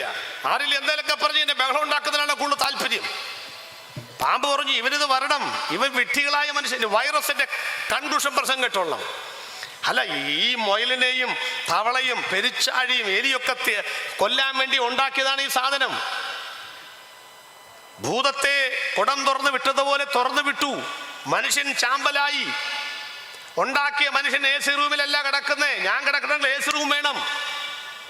1 കൊല്ലം എനിക്ക് AC റൂമിൽ വളർത്തിയാൽ പാമ്പിനാണ് പാല് കൊടുക്കുന്നത് എന്ന് അറിഞ്ഞുകൊണ്ടാണ് ഇവരെന്നെ വളർത്തിയത്. ഇവരിത് വരണം. എന്നെ ശ്രദ്ധിക്കുന്ന ദേശനിവാസികളെ മനസ്സിലാക്കണം, ഈ വൈറസ് ഒക്കെ ലോകത്തിലേക്ക് വരുമ്പോൾ ഇവിടെയുള്ള പക്ഷി മൃഗാദികൾ നമ്മെക്കുറിച്ച് പറഞ്ഞ അഭിപ്രായങ്ങൾ കേട്ടോ. അന്നും ഇന്നും പ്രഭാതത്തിൽ പക്ഷി മൃഗാദികൾ ദൈവത്തെ സ്തുതിക്കുന്നു. നിങ്ങളോ? പണ്ടുണ്ടായിരുന്ന പ്രഭാത പ്രാർത്ഥന എവിടെയെങ്കിലും ഉണ്ടോ? ഒരു ഹിന്ദുവിന്റെ വീട്ടിൽ ചെന്നാൽ പോലും ദീപം ദീപം കണ്ടോ അത് ഉണ്ടായിരുന്നു. ക്രിസ്തീയ വീട്ടിൽ ചെന്നാൽ അവർക്ക് ഒരു കൗമാരമില്ലാതെ ഭക്ഷണം കൊടുത്തിരുന്നില്ല. സന്ധ്യാസമയത്തുള്ള പ്രാർത്ഥനകൾ, പ്രഭാതത്തുള്ള പ്രാർത്ഥനകൾ, ഇതൊക്കെ നമ്മുടെ മുഖമുദ്രയായിരുന്നു. എവിടെ പോയി? എന്നിട്ട് വരുന്ന ദുരന്തങ്ങളെ നമ്മൾ ദൈവത്തിന്റെ കുറ്റവും പറഞ്ഞ് നമ്മളിങ്ങനെ കൈകിടും. ദൈവം ആരായത് ഉണ്ടാകാൻ എന്താ കാരണം? നിങ്ങൾ എന്തോ ചെയ്തു? അതുകൊണ്ട് ഇന്ന് രാത്രിക്കാലം പറയുകയാണ്, ഇവരൊക്കെ നമ്മെ കുറിച്ചുള്ള കമന്റുകൾ കേൾക്കാതെ പോകരുത്. ഒരു മനുഷ്യനിങ്ങനെ ഓടി വരുന്നു, ദൂതൻ അയാൾ എടുത്തോണ്ട് പോകുന്നു. അയാൾ പറഞ്ഞു ഞാൻ വരുന്നില്ല എന്ന് പറഞ്ഞു. മാനസാന്തരപ്പെടാൻ പറഞ്ഞു. മാനസാന്തരപ്പെട്ടപ്പോൾ മൃഗങ്ങളുടെ ശല്യമില്ലാത്ത ലോകത്തിലേക്ക് അദ്ദേഹത്തെ കൊണ്ടുപോയി. നീൽ ഗ്രാൻഡിന്റെ ദി ലാസ്റ്റ് വാർ 1935 എഴുതിയ നാടകം ഇന്നലത്തെ നാടകം പോലെ ഇരിക്കുന്നില്ലേ? നോസ്ട്രദാമസ് 14 മുതൽ 24 വരെയുള്ള ദീർഘമായ വർഷങ്ങൾ ഇന്ത്യയിൽ ഒരു ഭരണാധികാരി ഭരണം നടത്തുമെന്ന് അദ്ദേഹത്തിന്റെ പുസ്തകത്തിലുണ്ട്. ബഹുമാനപ്പെട്ട നരേന്ദ്രമോദി സർക്കാർ 2ാമത് ഭരണരംഗത്തേക്ക് വന്നപ്പോൾ മനോരമ അടക്കമുള്ള പത്രമാധ്യമങ്ങൾ നോസ്ട്രദാമസിന്റെ പ്രവചനങ്ങൾ ശരിവെക്കുന്ന രീതിയിൽ പത്രമാധ്യമം റിപ്പോർട്ട് ചെയ്തിരുന്നു. 2019 മുതൽ 24 വരെ ആർക്കും മരുന്ന് കണ്ടുപിടിക്കുവാൻ കഴിയാത്തൊരു വൈറസ് ലോകത്തിൽ വരുമെന്നും അദ്ദേഹത്തിന്റെ പുസ്തകത്തിലുണ്ട്. മരുന്നുണ്ടാകത്തില്ലെന്നും മനുഷ്യൻ പ്രതിരോധിച്ചതിനെ നീക്കുമെന്നുമാണ് കൊടുത്തിരിക്കുന്നത്. ഇങ്ങനത്തെ നിരവധി ദാർശനികന്മാർ, ഇതിഹാസ പുരുഷന്മാർ നമുക്ക് മുന്നറിയിപ്പ് നമ്മൾ ശ്രദ്ധിച്ചില്ല. ആ മുന്നറിയിപ്പുകളൊക്കെ ന്യൂനത ഉള്ളതാണ്. കാരണം 2000 ലോകം അവസാനിക്കും, അദ്ദേഹത്തിന്റെ മുന്നറിയിപ്പ്. ലോകാവസാനം നാന്ദി കുറിക്കും. കഴിഞ്ഞ ജൂലൈ 17 ഇടുക്കി ഡാം പൊട്ടും, അദ്ദേഹത്തിന്റെ മുന്നറിയിപ്പ്. അതൊക്കെ തെറ്റിപ്പോയി. അതുകൊണ്ട് നോസ്ട്രദാമസിനെ ഉയർത്താനല്ല ഞാൻ വന്നിരിക്കുന്നത്, നീൽ ഗ്രാൻഡ് ഉയർത്താനല്ല ഞാൻ വന്നിരിക്കുന്നത്. ലോകത്തിൽ എത്ര കൊടികെട്ടിയ ആളുകളാണെങ്കിലും പിശകൾ ഉണ്ടാകുമ്പോൾ ഇന്ന് വരെ പിശകില്ലാത്ത ഒരു പുസ്തകം എൻ്റെ കയ്യിലുണ്ട്. അതുകൊണ്ട് ലോകത്തിൽ ആരൊക്കെ പറഞ്ഞാലും മാറ്റം വരവിൽ വേദപുസ്തകം പറയുന്നതിനപ്പുറത്തോട്ട് ലോകത്തിന് ഒരു ഇഞ്ച് ചലിക്കാൻ കഴിയില്ല എന്ന് ദൈവശ്വാസീയമായ ഗ്രന്ഥമാകയാൽ ഈ പുസ്തകത്തിന്റെ പറയുന്ന ആശയങ്ങൾക്കനുസരിച്ച് ലോകത്തിന് പോകാൻ കഴിയത്തുള്ളെന്ന്. ഞാൻ 4ാമത്തെ കാലത്തിലേക്ക് വരാം. നമ്മുടെ ഇടയിൽ എഴുന്നേറ്റ പ്രഭാഷകരും പ്രവാചകന്മാരും വല്ലവരും അംഗീകരിച്ചോ? ഒന്നാമത് ഉപദേശിമാർ ആരും അംഗീകരിക്കത്തില്ലല്ലോ, അതാണൊരു പ്രശ്നം. പെന്തിക്കോസിലെ ഉപദേശിമാരങ്ങനെ എന്തെല്ലാം പറയും, എന്തെല്ലാം പറഞ്ഞ് ഏതാ അവർ തെറ്റിപ്പോയിരിക്കുന്നത്? സൂര്യന്റെ അകലം പറഞ്ഞ് തെറ്റിപ്പോയിട്ടുണ്ടോ? ഭൂമിയുടെ ഭ്രമണപഥം തെറ്റിപ്പോയിട്ടുണ്ടോ?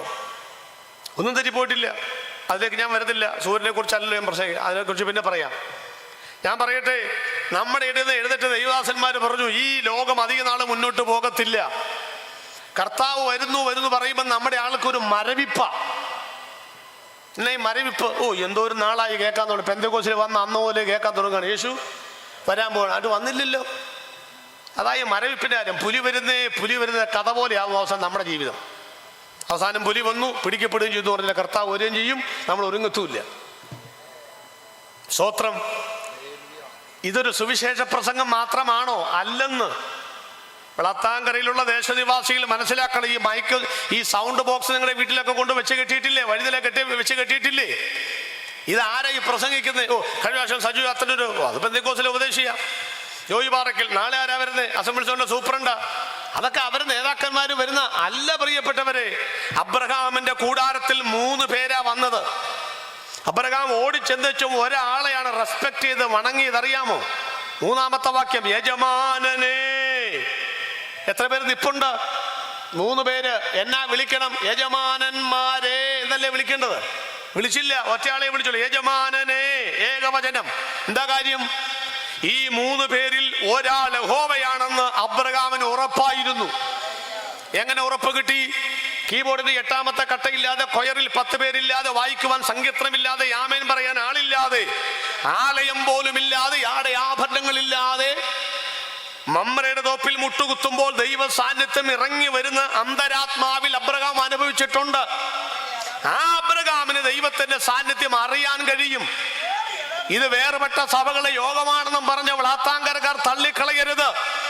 നിങ്ങളുടെ വീടിന്റെ മുറ്റത്ത് ദൈവത്തിന്റെ ദൂതൻ വന്ന് സംസാരിക്കുന്ന പോലെ ഇന്ന് രാത്രിയിൽ അങ്കമാലിനൊരു ഭാഷ വന്നിരിക്കുകയല്ല, മറിച്ച് ദൈവത്തിന്റെ ദൂത് നിങ്ങളുടെ മുൻപിൽ പറയാൻ ദൈവം ആളെ അയച്ചിരിക്കുകയാണ്.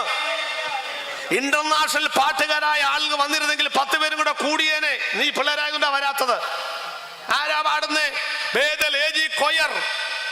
അവർ റിഹേഴ്സൽ നടത്തുകയായിരിക്കും. എന്നാ പിന്നെ അതെല്ലാം കഴിയുമ്പോൾ അങ്ങ് ചെന്നേക്കാം. അല്ല പ്രിയപ്പെട്ടവരെ, ഈ കുഞ്ഞുങ്ങൾ അമർത്തുന്ന ഈ കീബോർഡിന്റെ 7ാമത്തെ കട്ടക്കടിയിൽ ഇവർ പാടുന്ന, സ്ഥിരമായി പാടുന്ന പാട്ടിന്റെ ഒരു വരിക്കിടയിൽ, ഒരു സ്വരത്തിൽ, രാഗത്തിൽ, ശ്രുതിയിൽ, താളത്തിൽ നിനക്കുള്ള സന്ദേശമുണ്ട്.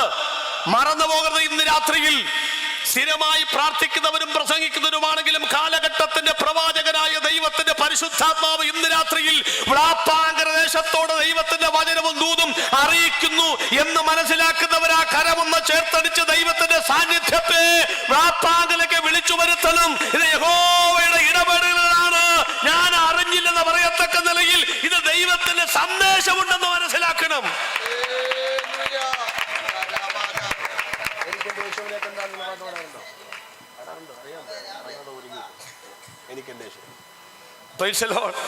തീരാറായി. അതുകൊണ്ടാ ഒരു പാട്ട് പാടാൻ പറഞ്ഞതാ. ഏത് പാട്ട്? എനിക്കെൻ്റെ യേശുവിനെ കണ്ടാ മതിയോ, പോയാ മതിയോ? അച്ഛനെ കണ്ടാലും പോരാ, അവിടെ ചെല്ലണം.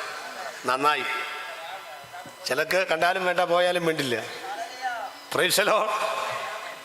മുന്നോട്ടങ്ങ് പോയി പെട്ടെന്ന് അവസാനിപ്പിക്കാം. എന്താണെന്നറിയാമോ?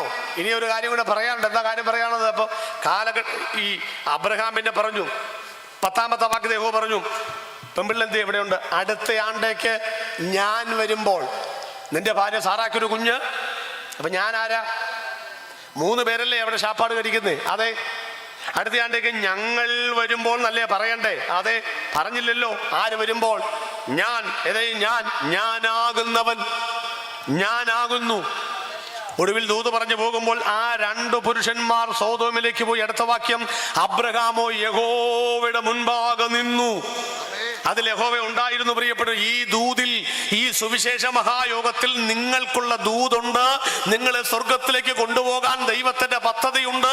അത് വിശ്വസിക്കുന്നവർക്കാണ് സുവിശേഷ യോഗങ്ങൾ അനുഗ്രഹമായി മാറുന്നത്.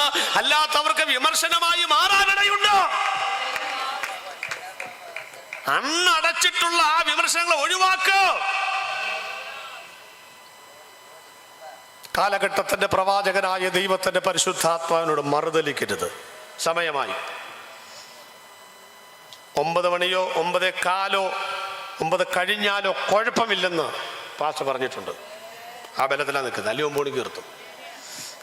അവസാനത്തെ ഭാഗം നിർത്താൻ പോവുകയാണ്. കോവിഡ് പോലെയുള്ള പ്രശ്നങ്ങൾ ലോകത്തിലുണ്ടാകുമെന്ന് മെഡിക്കൽ സയൻസ് മുന്നറിയിപ്പ് നൽകി, അവഗണിച്ചു. ചരിത്ര മുന്നറിയിപ്പ് നൽകി, അവഗണിച്ചു.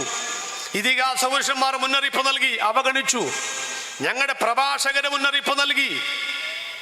പുറപ്പാട് പുസ്തകത്തിലുണ്ട് കഠിനവ്യാധി, വെളിപ്പാട് പുസ്തകത്തിലുണ്ട് മഹാവ്യാധി, നടുവിലത്തെ പുസ്തകത്തിലുണ്ട് ഇരുട്ടിൽ സഞ്ചരിക്കുന്ന മഹാമാരി. ഇനി എന്താ വേണ്ടിയത്?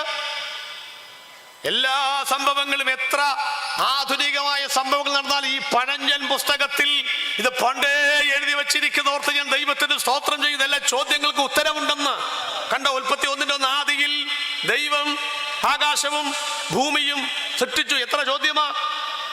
ഒരു ഭാഗം ചോദിക്കേണ്ട, എന്നാണ് ഉത്തരം? ആദിയിലാണ്. ആരാണ്? ദൈവമാണ്. എന്താണ്? ആകാശവും ഭൂമിയുമാണ്. എങ്ങനെയാണ്? സൃഷ്ടിച്ചതാണ്. ലോകത്തിന്റെ 4 ഭാഗത്തുമുള്ള കോടിക്കണക്കിന് ചോദ്യങ്ങൾക്ക് ഒരൊറ്റ വചനത്തിലൂടെ വായടപ്പിച്ച് മറുപടി നൽകുന്ന ദൈവവിശ്വാസിയ ഗ്രന്ഥമാണ് വിശുദ്ധ ബൈബിൾ. ആ ബൈബിൾ നിങ്ങൾക്ക് 5ാമത്തെ മുന്നറിയിപ്പാണ് ഇനി പറയാൻ പോകുന്നത്. യേശു വരാറായി. അതിന്റെ മുന്നറിയിപ്പാ ഇത്. എങ്ങനെയാ നിങ്ങളെ പറയാം? ഇപ്പൊ ഒരു യുദ്ധം നടക്കുന്നുണ്ട്. ഏതാ യുദ്ധം? ഉക്രൈൻ മറന്നുപോയില്ലേ? കാരണം മാസങ്ങളായിരുന്നു. ആദ്യമൊക്കെ ഭയങ്കര പ്രാർത്ഥനയായിരുന്നു. കോവിഡിന് വേണ്ടിയാണ് സൂം മീറ്റിംഗ് ആരംഭിച്ചത്. ഇപ്പം കോവിഡിനെ കുറിച്ച് ആരും മിണ്ടുന്നില്ല. സൂം മീറ്റിംഗ് തകർന്ന് നടക്കുന്നുണ്ടെന്ന് പറഞ്ഞ പോലെ. യുക്രൈൻ റഷ്യ, നമ്മൾ ഭയങ്കര മിടുക്കന്മാരല്ലേ. നമ്മൾ റഷ്യ യുക്രൈനുമായി യുദ്ധം വന്നപ്പോൾ നമ്മൾ ആദ്യം തന്നെ തീരുമാനിച്ചു, കർത്താവേ, ബലവാനും ബലഹീനനും തമ്മിൽ കാര്യമുണ്ടായാൽ നീ എവിടെ നിൽക്കും? എവിടെ നിൽക്കും? ബലവാൻ ആരാ? റഷ്യ. ബലഹീനൻ ആരാ? നമ്മൾ യുക്രൈൻ്റെ കൂടായിരുന്നു. പെന്തിക്കോസ്തുകാർ മൊത്തം അതിനകത്തൂടായിരുന്നു, കുറച്ച് പേര്. അപ്പോഴാണ് വ്ളാഡിമിർ പുടിൻ പറയാണ്, റഷ്യയിൽ ലെനിന്റെയും മാർക്സിന്റെയും എംഗൽസിലേക്ക് പ്രതിമകൾ നീക്കം ചെയ്തിട്ട് യേശുക്രിസ്തുവിന്റെ പ്രതിമകൾ സ്ഥാപിച്ചോളാൻ പറഞ്ഞു. അപ്പൊ നമ്മൾ ആരുടെ കൂടെ കൂടി? വ്ളാഡിമിർ പുടിൻ നല്ല മനുഷ്യനാണല്ലോ, നമ്മൾ ആ പുള്ളിയോടെ കൂടി. അപ്പോഴാണ് ഇപ്പുറത്തെ വാർത്ത വരുന്നത്, മഞ്ഞുപാളിയിൽ നിന്നുകൊണ്ട് ഉക്രൈനിലെ വിശ്വാസികൾ ദൈവത്തോട് പ്രാർത്ഥിക്കുന്ന പടം കണ്ടു. അപ്പൊ നമ്മൾ ആരുടെ കൂടെ കൂടി? ഇപ്പുറത്ത് കൂടി. അപ്പൊ പുടിൻ പറയാണ്, ലോകത്തിൽ എവിടെയെല്ലാം ക്രിസ്തീയ പള്ളികൾ തകർത്തിട്ടുണ്ടോ ആ പള്ളികളൊക്കെ പണിയാൻ റഷ്യയുടെ ഖജനാവിൽ നിന്ന് പണം കൊടുക്കുന്നതായിരിക്കും. അപ്പൊ നമ്മളവിടെ കൂടി, ഇപ്പുറത്ത് കൂടി. അപ്പൊ ഇപ്പുറത്ത് പറയാണ്, ഇവൻ ജലിതക്കാരനല്ല, മൊർദെഖായിയുടെ വംശജനാണ്, സെലസ്കി ആരാണ്? യഹൂദനാണ്. നമ്മൾ പറഞ്ഞു, യഹൂദനാരെങ്കിലും തന്നെ തോപ്പിക്കാൻ ആർക്കും പറ്റില്ല മക്കളെ. നമ്മൾ ഇപ്പുറത്ത് കൂടി. നമ്മളിപ്പോൾ ഇനി അപ്പുറത്തോട്ട് കൂടാൻ വല്ല നോക്കി നിൽക്കുക. ഇപ്പം എന്തേലും വന്നാൽ മതി, അപ്പം നമ്മൾ അങ്ങോട്ട് കൂടും. ഇവിടെ ഒരു സംഭവം പറഞ്ഞിട്ട് നിർത്താം. ശ്രദ്ധിച്ചോളണം. ഞാൻ ആദ്യം പറഞ്ഞു, ഈ യുദ്ധം എങ്ങോട്ട് പോകും നോക്കാം. ഇനി ഈ ലോകത്തിൽ നടക്കാൻ പോകുന്ന 3 യുദ്ധങ്ങളാണ്. 1 മൂന്നാം ലോക മഹായുദ്ധം, 2 ഹർമഗദ്ദോൻ യുദ്ധം, 3 ഗോഗ് മാഗോഗ് യുദ്ധം. 3 യുദ്ധങ്ങൾ തമ്മിൽ മാറിപ്പോകാൻ സാധ്യതയുള്ളതുകൊണ്ട് എൻ്റെ പുസ്തകത്തിൽ 3 ചാപ്റ്ററായിട്ടാണ് ഞാൻ കൊടുത്തിരിക്കുന്നത്. ആർക്കും മാറി ഞാനുള്ളത് ഇസ്രായേൽ മാത്രമാണ്. ചിന്തിച്ചോളാം. ബൈബിൾ പറയുന്ന മൂന്നാം ലോക മഹായുദ്ധം റഷ്യയും ഇസ്രായേലും തമ്മിലാണ്, എഹെസ്കേൽ 38 അടിസ്ഥാനത്തിൽ. അപ്പോൾ റഷ്യ ഓൾറെഡി രംഗത്തുണ്ട്. ഇനി ആരോടെ വന്നേച്ചാൽ മതി. ഈ നടക്കുന്ന സംഭവങ്ങൾ നടന്നുകൊണ്ടിരിക്കുമ്പോൾ ഇറാഖ് അടക്കമുള്ള ഏതെങ്കിലും രാജ്യങ്ങൾ ഇസ്രായേലിനെ ആക്രമിക്കാനും സാധ്യത കൂടുതലാണ്. കാരണം പണ്ട് എല്ലാവരും ശ്രദ്ധിച്ചിരുന്നപ്പോഴാണ് ഹുസൈൻ കയറി കുവൈറ്റിനെ അടിച്ചത്. ഇങ്ങനെ വന്നാൽ ഒറ്റ ദിവസം കൊണ്ട് നമ്മൾ വിചാരിക്കാത്ത പോലെ പ്രതിപക്ഷത്ത് ആര് വരും? ഇസ്രായേൽ വരാം. ഇത് നിഗമനങ്ങളാണെന്ന് ശരിയാകണമെന്ന് ഒരു ഉറപ്പുമില്ല. പക്ഷെ ദൈവമക്കൾ കരുതിയിരിക്കണം. എന്നാണെന്നറിയാമോ? ഈ യുദ്ധം മൂന്നാം ലോക മഹായുദ്ധമായിട്ട് അങ്ങോട്ട് മാറിയാൽ, ഇസ്രായേൽ റഷ്യ യുദ്ധത്തിലേക്ക് തിരിഞ്ഞാൽ, ആ യുദ്ധത്തിൻ്റെ പ്രശ്ന പരിഹാരത്തിന് വേണ്ടിയാണ് എതിർ ക്രിസ്തു ലോകത്തിലേക്ക് കയറി വരുന്നത്.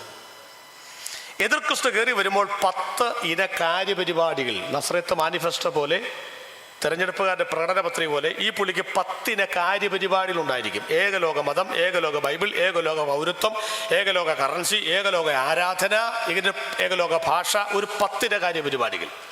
അത് 10ഉം ഏതാണ്ട് സ്റ്റാർട്ട് ചെയ്തിട്ടുണ്ട്. 2 വർഷങ്ങൾക്ക് മുൻപാണ് ദുബായിൽ വെച്ച് പോപ്പിൻ്റെ അധ്യക്ഷതയിൽ ഏകലോക സർവ മതസമ്മേളനം നടക്കുകയുണ്ടായി. ഡോളറിനെ കടത്തിവിട്ട് യൂറോ, അതിനെ കടത്തിവിട്ട് ചൈന ഡിജിറ്റൽ കറൻസി രംഗത്തിറക്കി കഴിഞ്ഞു. ഇംഗ്ലീഷ് ഭാഷ ലോകത്തിൽ കുതിച്ചുകൊണ്ടിരിക്കുന്നു. ഒറ്റ പൗരത്വത്തിൽ, ഒറ്റ കാർഡിൽ ലോകം മുഴുവൻ സഞ്ചരിക്കാവുന്ന വിസകൾ തയ്യാറായിട്ട് വരുന്നു. ഇപ്പോൾ തന്നെ നമുക്ക് UK ചെന്ന 4 രാജ്യം പോകാം, യൂറോപ്പിൽ ചെന്ന 22 രാജ്യത്തിൽ പോകാം. ഒറ്റ വിസ മതി. ഷെങ്കൻ വിസ എന്നൊക്കെ കേട്ടിട്ടില്ലേ? അപ്പോൾ സംഗതികൾ വരാൻ പോകുന്നു. ഭാഷ വന്നു കഴിഞ്ഞു. ഏകലോക ബൈബിൾ, നമ്മുടെ ബൈബിൾ മാത്രം മാറ്റിവെച്ച് മറ്റ് ലോക മതഗ്രന്ഥങ്ങളുടെ ആശയങ്ങൾ ചേർത്ത് വെച്ച ബൈബിൾ തയ്യാറായി കഴിഞ്ഞു. ഏകലോക നേതാവ് വരൂ. UK മുൻ ഭരണാധികാരി പറഞ്ഞു കഴിഞ്ഞു, ഈ പ്രശ്നങ്ങൾ പരിഹരിക്കുവാൻ 18 രാജ്യം ഒരുമിച്ച് നിൽക്കണം, ഇന്ത്യ മുൻകൈയെടുക്കണമെന്ന് UK ഭരണാധികാരി മുൻ സെക്രട്ടറി പറഞ്ഞു കഴിഞ്ഞു. ഇതെല്ലാം വിളിച്ചറിയിക്കുന്നത് എതിർ ക്രിസ്തുവിന് കയറി വരാനുള്ള കളം ഇവിടെ ഒരുങ്ങിക്കൊണ്ടിരിക്കുന്നതാണ്. ഇന്ന് രാത്രിയിൽ യോഗം തീരുമ്പോൾ ഞാൻ യേശുക്രിസ്തുവിൻ്റെ ക്രൂശിനെ കുറിച്ച് ഒന്നും പറഞ്ഞില്ല. പറഞ്ഞാലേ സുവിശേഷ പ്രസംഗമാകൂ. പറയാൻ പോവുകയാണ്. അതുകൊണ്ട് നിങ്ങൾ വലത്ത് ഭാഗത്തേക്ക് നോക്കിയാൽ മൂന്നാം ലോക മഹായുദ്ധത്തിൻ്റെ ശംഖുലി മുഴങ്ങിക്കഴിഞ്ഞു. ഉണ്ടാവുമല്ലോ, പറയാനൊക്കെയില്ല. ഇടത്ത് ഭാഗത്തേക്ക് നോക്കിയാൽ എതിർ ക്രിസ്തു അതിൻ്റെ പരിഹാരകരായി വരാൻ പോവുകയാണ്. ദൈവമക്കൾ നോക്കുന്ന ഈ 2 ഭാഗത്തേക്കുമല്ല, അവർ നോക്കുന്ന മേഘങ്ങളിലേക്കാണ്.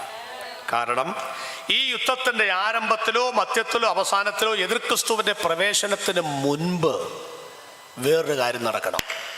കർത്താവ് താൻ ഗംഭീരനാഥത്തോടും പ്രധാന ദൂതന്റെ ശബ്ദത്തോടും ദൈവത്തിന്റെ കാഹളത്തോടും കൂടി കർത്താവ് സ്വർഗത്തിൽ നിന്ന് വരണം. സഭ ഇവിടുന്ന് മാറ്റപ്പെടണം.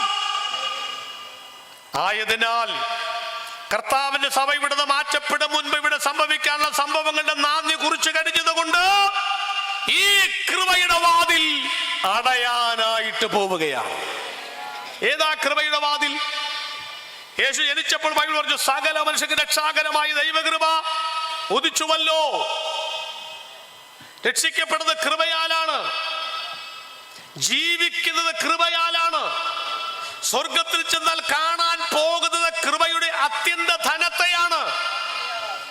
ഈ കൃപയുടെ വാതിലാണ് ഞങ്ങൾ പ്രസംഗിക്കുന്നത്. യേശു ക്രിസ്തു വാതിൽ രണ്ട് കാര്യമേ ചെയ്യൂ: അടയ്ക്കുക, തുറക്കുക.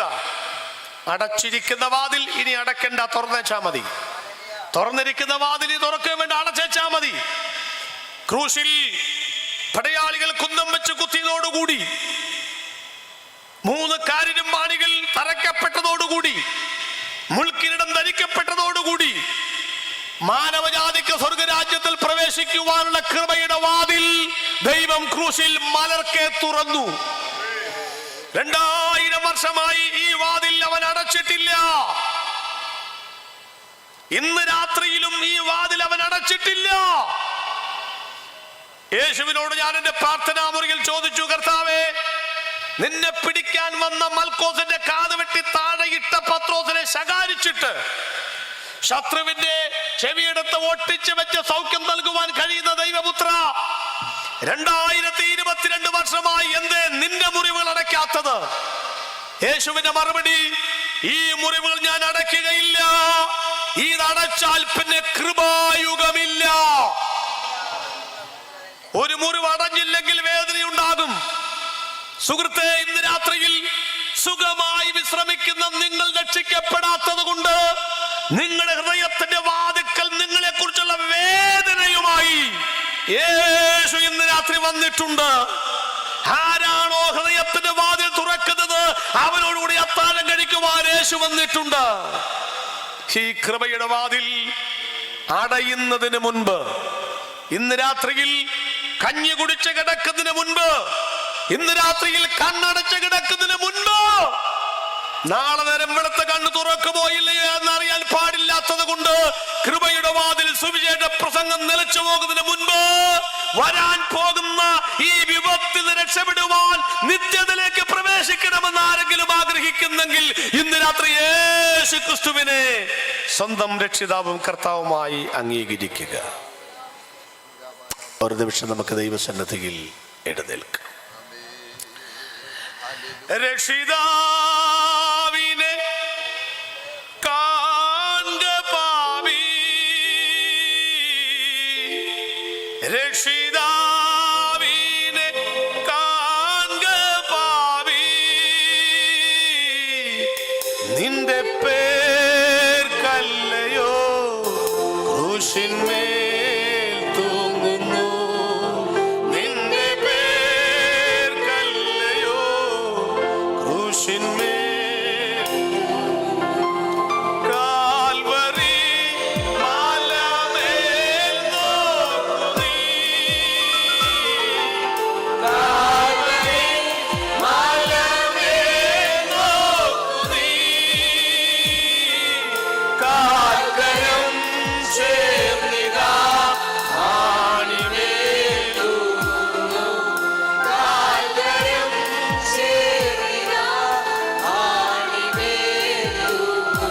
രാത്രിയിൽ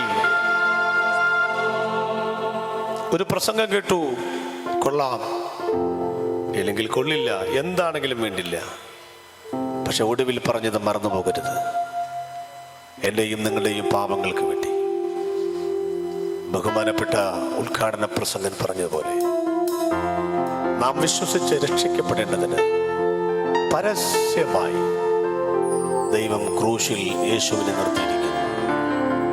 ഈ പരസ്യ സ്ഥലത്ത് യേശുവേ, ഇത്രയും ദുരന്തങ്ങൾ ലോകത്തിൽ വന്നു, 10,000 ആളുകൾ മരിച്ചു, നിങ്ങളുടെ പ്രായത്തേക്കാൾ കുറഞ്ഞവർ പോയില്ലേ, കൂടിയവർ പോയില്ലേ?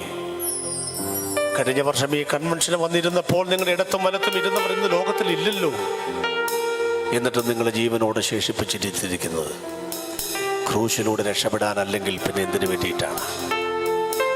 ആ രോഗങ്ങളെ ഒന്ന് ഏറ്റുപറഞ്ഞാൽ, പാപങ്ങളെ ഒന്ന് ഏറ്റുപറയാൻ, എൻ്റെ യേശു എനിക്ക് വേണ്ടി മരിച്ചെങ്കിൽ വരാൻ പോകുന്ന എതിർ ക്രിസ്തുവിൻ്റെ ഭരണത്തിൽ ഉൾപ്പെടാതെ എന്നോടുകൂടെ നീ പർദീസിലിരിക്കുമെന്ന് പറഞ്ഞ കർത്താവിൻ്റെ കയ്യിൽ എൻ്റെ ജീവിതം ഏൽപ്പിച്ചു കൊടുക്കാൻ, ഞാനിതാ എൻ്റെ ജീവിതം ദൈവകരങ്ങളിൽ തരുന്നു എന്ന് പറയുന്ന എത്ര പേരുണ്ട്? നമുക്ക് ഒരുമിച്ച് ദൈവസന്നിധിയിൽ പ്രാർത്ഥിക്കാം.